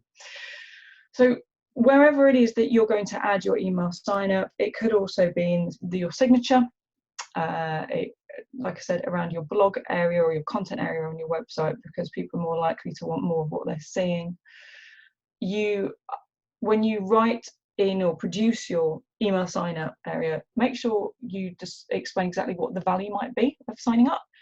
If you just put sign up to our email newsletter, then that's probably not really going to be compelling. So you can help manage expectations by saying the kind of content that's going to be there, how regularly it might show up, and even if you can provide links to examples of the kind of stuff that you do provide, then that's great. If you've got any testimonials, obviously you don't want your email sign up to be as long as an entire page, but if there's something quick and easy that you can put in there, then even better. Once somebody has signed up, and I really recommend that you go through the whole process anyway, just to test it ever so often, make sure that the first experience they get when they sign up is going to be a positive one. It's going to set the tone for your future emails. So a seller welcome email rather than the default is going to make them feel like it's the right thing that they did, that they did the right thing by signing up to your email newsletter, and this is going to be some exciting stuff. But I'd also ensure that it also makes them more likely to authorize future emails. There's a welcome email, but there's also, if you are adding double opt-in, which is a good idea under GDPR anyway, or well, just anyway, then if it's a good welcome email that somebody is looking forward to getting, then they're more likely to opt in. So I'm going to actually roll back a little bit there. A double opt-in is what happens when, if you manage to fill in the box and you put in your email address, and then normally there's hopefully a notification that says, please go and check your inbox because we've just sent you an email to check that you do want to receive this email. Can you just click on the link? They probably said it in a bit more formal way or succinct way. So then when you go and look at your email and there's this link to confirm, that is a double opt-in email. And the reason why it's a really good idea to do is because otherwise I could go and sign my sister up, for example, for a load of newsletters, and then she will start receiving newsletters that she doesn't want. I actually know of a case with a police, it was a criminal case where there was an allegation of bullying, and one of the things that bullies were doing were going around and signing somebody up to lots of email newsletters that were insulting or would have been insulting to that person. It was weight loss, it was dating, and it was, acne skincare and stuff like that. So that was because these sites didn't have double opt-ins in place, it was easy for the bullies to do. So it protects you as well, and it protects your end customer. So if that double opt-in email is something that's really sets the tone for your communication, is on brand, and is something that somebody's looking forward to getting, they're so much more likely to actually end up on your email newsletter. They're not on it until they click that link. So develop valuable email content. We are coming back here to what it is that your customers and your audience would find valuable. If you go through your persona exercise, if you've thought about what social media content would be good, if you've thought about the user experience and your content, then by this point you'll have an idea of how your email content could support and provide value to your audience. It should really be a continuation or an extension of that. For some people, it's not going to be really, really long. I wouldn't fall into the trap of, okay, the more words I give somebody, the more valuable the content is. That isn't the case. If you look at Seth Godin's email newsletter, that's a perfect example. It reads more like a haiku than an email newsletter. And there's some of the emails that I'm most likely to open are pretty much plain text. I mean, they're not completely plain text, there are some links in there, but it's not a very complicated structure, whereas there are some others where it reads a bit more like a newsletter. So really think about how much time somebody has and how quickly you can provide value. It doesn't necessarily mean loads of images, loads of reams of text. What would your audience actually benefit from? Also provide an email preference center. So this is where they can control what they want. One of the great things about going through the process of GDPR is that more email providers or service providers added the ability for you to help your audience pick what they want. They may have gone this way anyway, but with MailChimp, because that's the main one that we spend time on, groups is a way that you can allow people upon sign up to decide what it is that they want to hear, what it is that they want to know about in the future, and also to go and update if they want to. So they can decide, yes, I want to hear about news, I want to hear weekly, I want to hear monthly, I'd also like promotions. They can tick those boxes. And if anything changes, they can go back and untick and change things if you use groups. Now, of course, it's one thing to set up those groups, but if you're not going to then use it or follow that with your content, it's also a way that you can come across as being quite inauthentic or almost abusing that power. So make sure that you're actually going to follow through on what you promise. Some people might only want to know about your events, some people might want to know about your products. Give them the choice when possible. Also, make sure that your emails are going to be received. So optimal email deliverability will refer to making, there's some settings in MailChimp, for example, where you can ensure that your domain name is authenticated. This is within the account section, and it just means that the email is more likely to be received. With some email providers, you need to add an SBF record, which is in your DNS records on your domain. If you need help from your developer, then by all means do that. But that again will make sure that essentially what it's saying is this email marketing provider is allowed to send emails on my behalf, and it just makes it also look better in somebody's inbox. So go through any settings and security settings that might be necessary within your email marketing software, and that will all help with optimal email deliverability.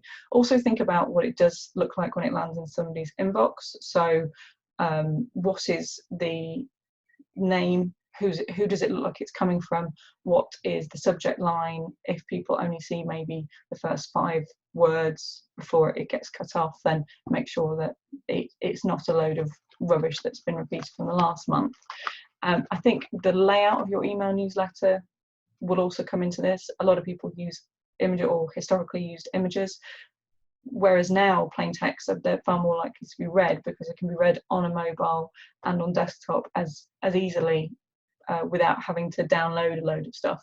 If your email newsletter is mostly images, then you're probably going to have a problem with people just not reading it, either because they're on the mobile when they're reading the email and they can't download things properly, or because they don't trust the content or can't be bothered. So if you are going to use images, then ensure that it's a good mixture where they can see the value without requiring images, and there's an incentive then, okay, well, I am interested enough to download all the images that would be required for optimal experience. Make sure that you refresh and clean your list regularly. The reason why you want to do this, I think some people, when they're going through the whole GDPR cleansing process, almost mourned the loss of a lot of people who weren't engaged in their email newsletter in the first place.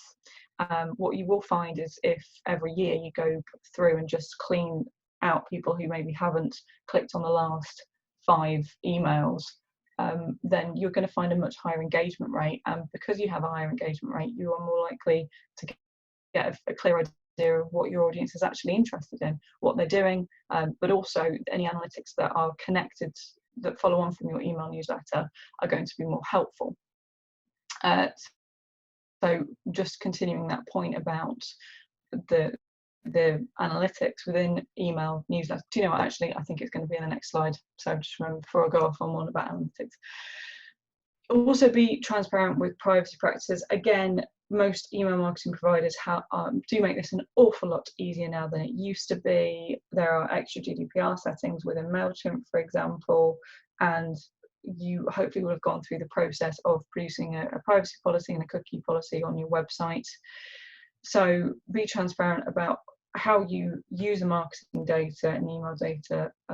Write that policy up. If you need help from a legal professional, then please go ahead and do that. And of course, follow those guidelines. If we could go to the next slide, please, Angela. Right, so the actual email marketing itself, I think I'm probably going to reiterate some of my points here, but they pop up when they pop up. So getting to know your audience, we've already covered really, but this is a continued exercise. What Alison was saying about social media, you can put out content that you think is going to be helpful, but test, tweak, and modify as things go along. One of the great things about digital marketing is that you can find out what's working and what isn't, and you do have helpful data there. So You have probably got a fair idea of who your target market are, but you can continue to get to know them by testing and measuring as things go along. A lot of your assumptions you get to, with email marketing, you get to test whether they're correct or not, and you also get to test things like the colors and layouts within an email newsletter. Of course, you need to pick the meaningful metrics. So you've got open rates and click rates. Rather than just the size of your list, I would rather have a smaller but engaged list than a bloated one, particularly because at some point you end up paying for people who don't want to hear from you anymore. And if they don't really want to hear from you, then that's not a positive brand experience anymore. So there's the metrics that are normally within an email marketing software, but then you can continue that with Google Analytics. For example, if you connect in MailChimp, you can connect Google Analytics with your email campaigns, and also when you are setting up an email campaign, there is the ability to update what code that then generates. It's often missed, but I would recommend that you go down and just update it. Otherwise, I think a lot of people replicate their previous email campaign, and what you end up with is copy of email 6 or something like that, and it's very difficult then to tell to get meaningful information. By connecting MailChimp and Google Analytics, for example, I'm pretty sure that it would be possible with other software. You can then, when you're looking at your acquisition statistics within Google Analytics and looking at where people are coming from, where your audience is coming from, you will be able to see not only which are coming from email more accurately, rather than sometimes it can be put down to being referral traffic or direct traffic. It can do sometimes. Not only will it show as email, but you can find out which campaigns. So what that then means is that you can find out not only how many people came to your website from a campaign, but then what they did. And if you've optimized Google Analytics correctly and made sure that your goals are in place, then you can tell things like, of the people who, yeah, fair enough, I got maybe 50% more click-throughs from this email, but actually with that email, not many people converted, they didn't stay very long, their bounce rate was really high, so they left immediately. Whereas this other email that not many people did click through, but they did convert far more, and that's a far more meaningful data point than, well, I got loads of click-throughs, so that's really great. It's only really when you come to conversions or goal conversions that you get to see what the positive impact on the business, if you set up your goals correctly and you've made sure that a goal is something that does genuinely impact your business. A goal might be something like filling out a form, it might be buying a product in its best if you've got an e-commerce website, but if you don't, then filling out a form, clicking on an email link, going to your contact page or something like that, those are all actions that do have an impact on your bottom line and have an impact on the business. So if you that connection between MailChimp and Google Analytics allows you to see through from open rate, click rate to, has this person had an impact on my business, which is why I would recommend doing it. So personalize as much content and part of your emails as possible. This is only really possible if you've done the previous steps, or it's a lot easier if you've done the previous steps around grouping, but you can use segments in Google Analytics, for example. Segments are based on behavior, so you could actually use groups to create segments. An example would be of a segment, a very easy one would be people who've clicked on the last 3 emails, or have clicked and opened, or have opened but not clicked, or something like that. It could also be people who have joined before or after this particular date, or signed up through this particular source, whether it's a particular page on your website or not. So you get to really, there's an if this then that wizard that you can go through to create segments, and then you can send them specific emails. You could also use a group to produce a segment by saying, right, well, people who are in the group of they want to hear about my events and maybe only signed up since last week because I forgot to email them, or because they wouldn't have received the first email about the event, so I'm going to make sure that they get the email that I sent to the rest of people. It could be people who have, you could target somebody who has clicked on a link in a very specific email, for example, and that you could produce a segment there. You can also use tags. That is a bit more of a manual way of targeting people, and it's really where you're using the software almost like a sales pipeline. So what you can do is to tag particular people if you know something about them, for example, what industry you're in. So that's really you going through your audience and saying, right, well, I know that this person is a business owner, I know them through networking, and it's far more labor intensive, but if that's how your email list would work for you, then that's great. And then you can use those tags to produce a segment. A segment, I was correct. So consider the frequency and days or times to maximize open rate. As with what Alison was saying, if you're finding that it's too much for people or there's a drop off, then really have a look at why that might be. Not only what's going to be interesting to your audience, but also what's going to be possible for you, because, to reiterate what Alison was saying again, you need to be consistent, really. And if you're not going to be able to be consistent because you've set yourself an unreasonable goal, then it's almost like you're breaking a promise to your audience. So consider the frequency that's reasonable for both you and your audience, and how helpful that will be. The days and times to maximize open rate, I think about your audience and what they're doing and how many other emails they might have on a per industry basis. This could change quite a bit. I'm just trying to think where there might be industry statistics. MailChimp has the ability to you can put what your industry is, and I think there's a bit of a rabbit hole you can go down to figure out what the industry. I know I'm going to get a question about that now that I've said it. I've seen it a while ago, but I haven't got it at the moment. So reward loyal customers and VIPs with special content, incentives and offers for a select audience. This is your way of, say for example, you have your customers, you could have a separate audience that is really just for your customers and people who have signed up, rather than people who want to get your email newsletters. You could make sure that there's a segment for people who are active customers as well. Obviously, always adhere to GDPR, not just because you're going to get a massive fine if you don't, but also because GDPR legislated good quality marketing. It legislated marketing that people would want to receive, because you'd actually taken, at the very least, their wants into account by going through legitimate interest, which is not specific consent. It is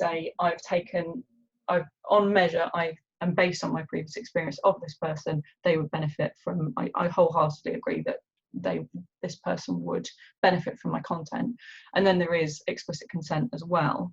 I think when you email somebody or get in contact with somebody when they don't want to hear from you, that can only have a negative impact on your brand. And it really goes back to the original point about inbound versus outbound marketing. Inbound marketing is stuff that people actually want to receive. It is valuable to them, and it's magnetic, whereas outbound is just disturbing somebody's day because you have something you want to sell them. So GDPR isn't just the law, it's also just good quality marketing practices.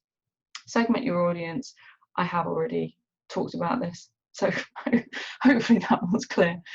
And then make it clear who you are and what you want. If somebody's on your email newsletter, then they should know, but I would reiterate it where possible. I think there are a few email newsletters that I've received where they're using a different company name from the one that I used to sign up,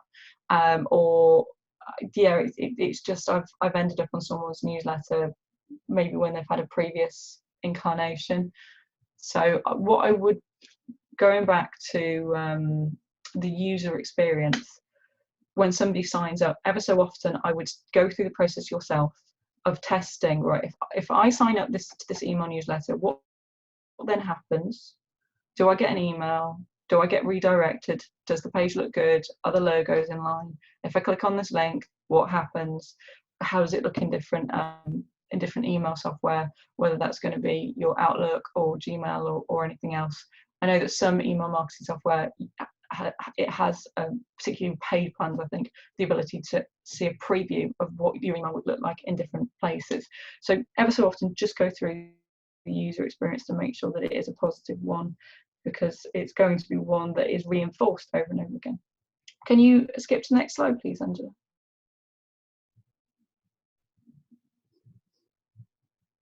So digital advertising. This will cover not just Google ads, but also social media advertising, which is a massive subject. And I think to go into any detail at this point, I think is more than is necessary or helpful. So I just want to talk about how you would know which of your options to use, and then you can go into the details later. So with Google Ads, there are several different product options. The one that is most commonly known about is search advertising. And that's where if somebody's is using a keyword in search, then you can have an ad that pops up which correlates to that keyword. So it could be that they're looking for gifts for Father's Day, for example, and you would be bidding where if you did search that your ad would show up. And the ability for your ad to show up would depend on your ad rank, and also how much which includes a lot of factors. It will include how well optimized your website is. It will include how much you bid, but honestly, Google as an organization, they don't want to give their customers a poor experience. So even if you're bidding the highest, or you're willing to go as higher than anybody else, they're not going to send their customers to a bad website that loads slowly, doesn't work well on mobile, and those all do have an impact. So that's one way of doing Google Ads. They also have remarketing and display advertising. With search advertising, you are getting people at a point in the journey where they are looking for what it is that you serve, or what it is that you want. So what's really good about it is that they are primed and ready to buy. And that's the reason why you can very quickly see somebody converting. However, with display advertising, it's kind of similar to social in that your advert would have images on it, whereas keyword advertising wouldn't. If you think about those ads that you see at the top of search engines, they don't have any pictures, there's not any visuals, and people know their ads, so they don't necessarily always get clicked through to. Whereas display advertising, those are the ones that show maybe on the banners, or on the side of websites where you might be reading articles. It could be recipes. There's a wide network that Google has it's the AdSense network, where they can place your ads in different places in different formats, and there what you're trying to do, or the settings will be based on where you want to be shown. So you can say, I'd just like for it to be shown anywhere on your network. That's fine. I just don't want it to be shown on anything with adult content, for example. Or you might say, I want to be shown on these particular websites where it's more about health and well-being, or it's more about manufacturing, or about business. And the great thing is that you're more likely to be shown to relevant customers. It's more about the demographics. But the difference is they're not looking for your content. It's more like you're disturbing their day, because you're just there on the side, just kind of while they're reading the article that they're interested in.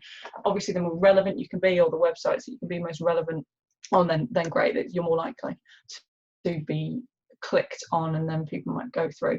Then there's remarketing, and this is quite reasonably priced, and but quite annoying as well.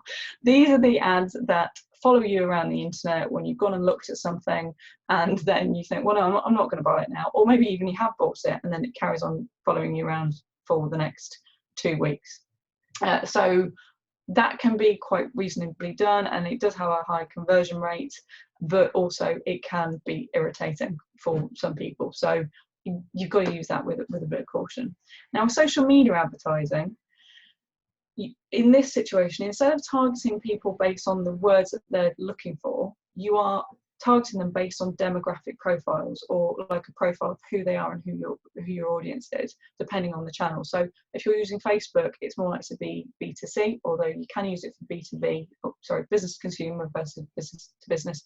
You can use it for business to business, work quite effectively. And within Facebook, there's the Instagram advertising as well. So they're part of the same company, so you can do advertising through them. There's some Twitter stuff, and then there's LinkedIn.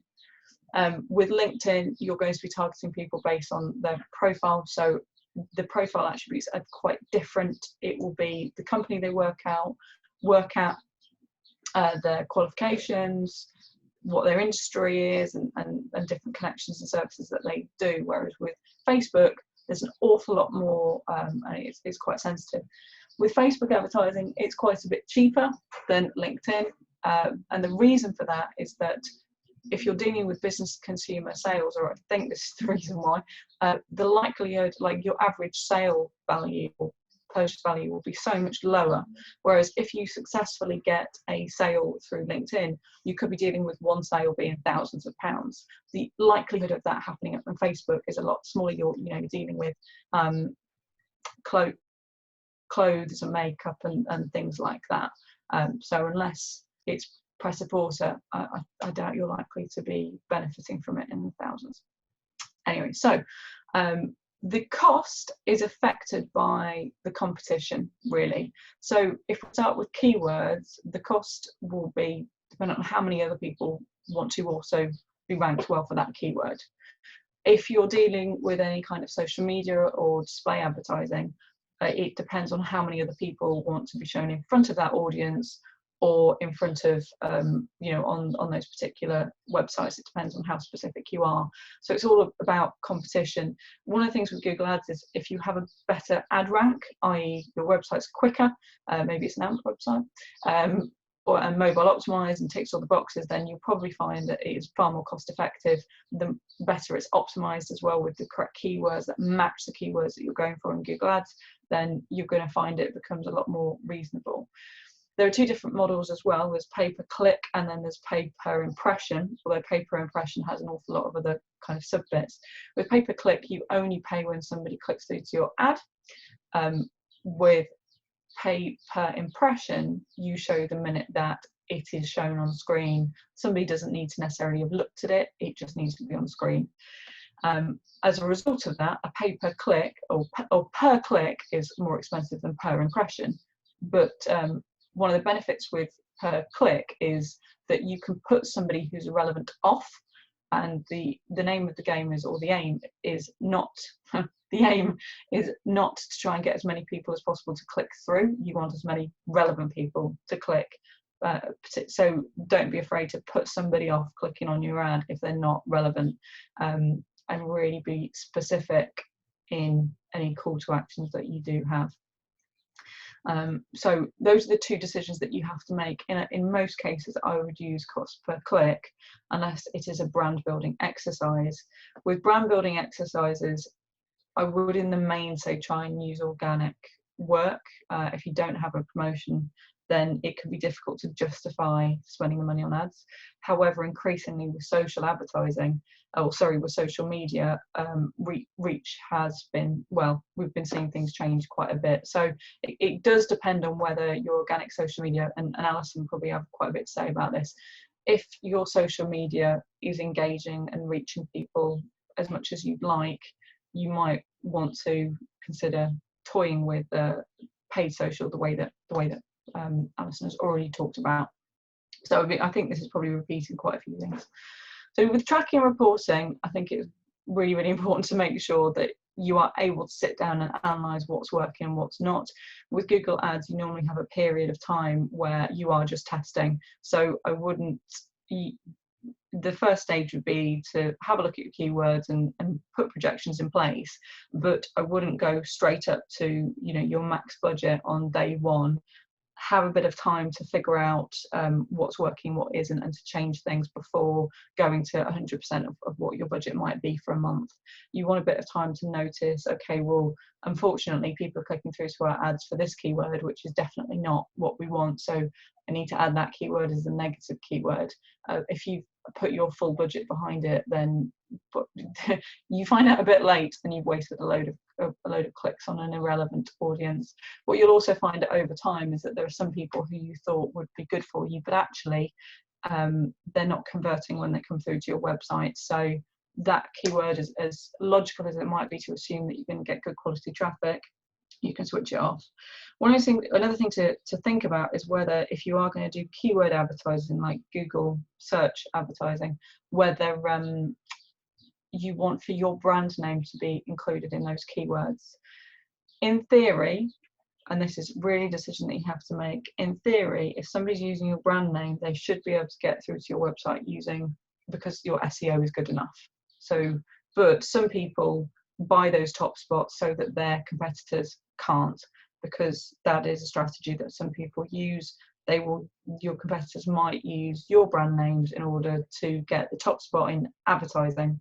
So that is one reason to do it. It's a bit annoying because you're paying for something that you should already get by rights. And annoyingly, I try to scroll down to an organic listing and not click on the paid advertising, but not everybody's going to do that. So that's the thing to think about with any kind of search advertising as well. What I would do with Google AdWords in particular is to make sure that it integrates correctly with your Google Analytics, and then import any of your goals that you have. What that means is that you can see within Google Analytics far more reporting about what's happening in Google AdWords, and also within Google Ads you can see, okay, well, what do people do when they clicked on the ad? The fact is Google Ads also does learn from what is happening, so that's another part of the reason why you need to allow for a testing stage when you first set up any Google Ads, is because the AI behind Google Ads now is figuring out what's working, what doesn't. If you haven't imported your goals, then you haven't been explicit about what a successful visit to your website is. So there isn't so much to learn with, and you will not see the improvements in conversion rates that you could expect if you gave the AI the kind of information that it wants. The other thing that you can do is maybe you might have 6 goals, but they have a varying impact on your business. So one might be to contact you, but another one of your goals might be to fill in an email newsletter form, for example. And I've already said signing up to your email newsletter is great, but it isn't going to have the kind of impact on your bottom line as actually reaching out to you to maybe discuss doing business together. So in Google Ads, you have the ability to, from a drop down, select, would I consider this to be a conversion? Yes. What kind of, and you can categorize it, so you can fine tune it even further within Google Ads, which is really, really helpful. And you're giving Google Ads the best opportunity to give you good results moving forward. So I think that's it from me. Have we got any questions?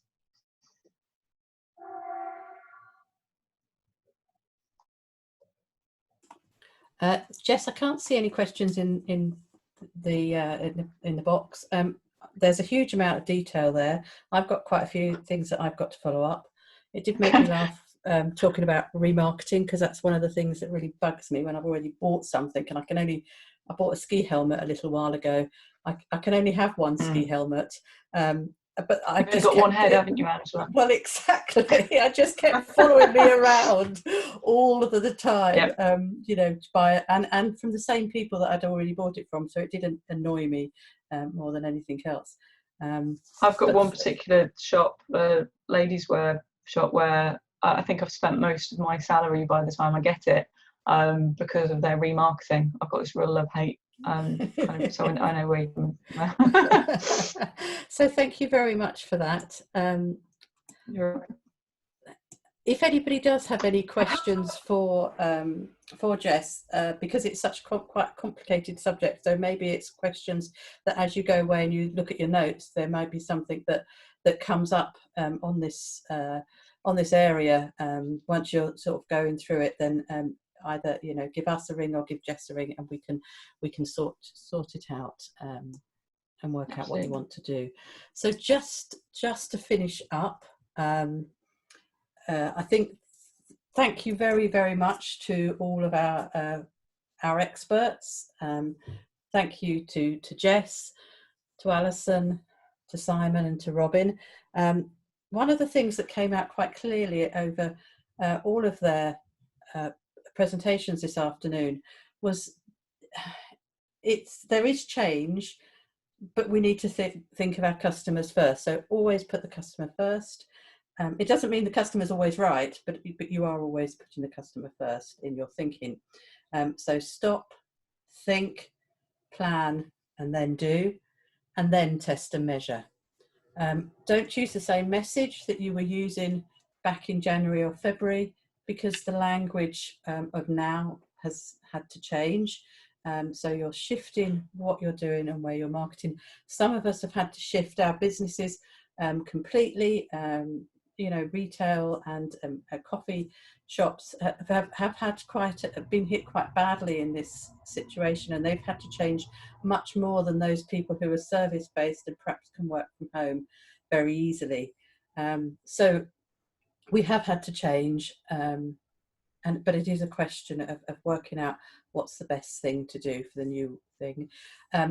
What I'd like you to do in good action coach fashion is to write down 5 things that you need to do to shift your marketing, to make your marketing work for you now, on your list, and then commit to doing those 5 things for your business.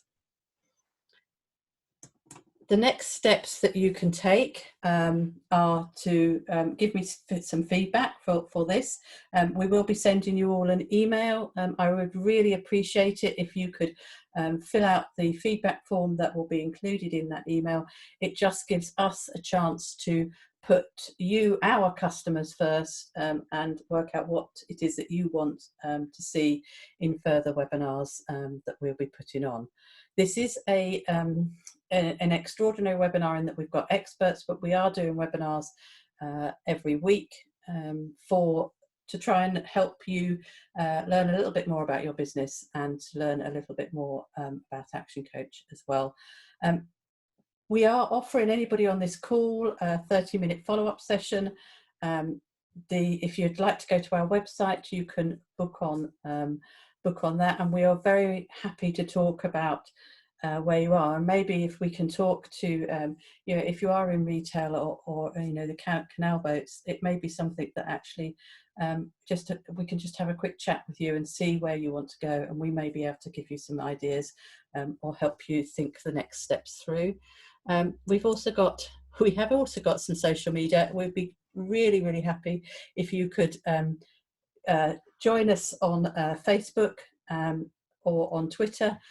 Rupert does a Facebook Live every morning, has been getting some great reviews from both our clients and our non-clients, so there's lots and lots of tips on that. It'd be really great if you can follow us on that, and I think that is it. Again, many thanks for joining us today and sticking with us on this beautiful day when I'm sure we'll all be much happier in the garden, but it is such an important topic, so thank you again for everything, for all your questions and comments. It's really appreciated, and thank you to our 4 experts. So good evening, stay safe, and we hope to see you soon. Thank you.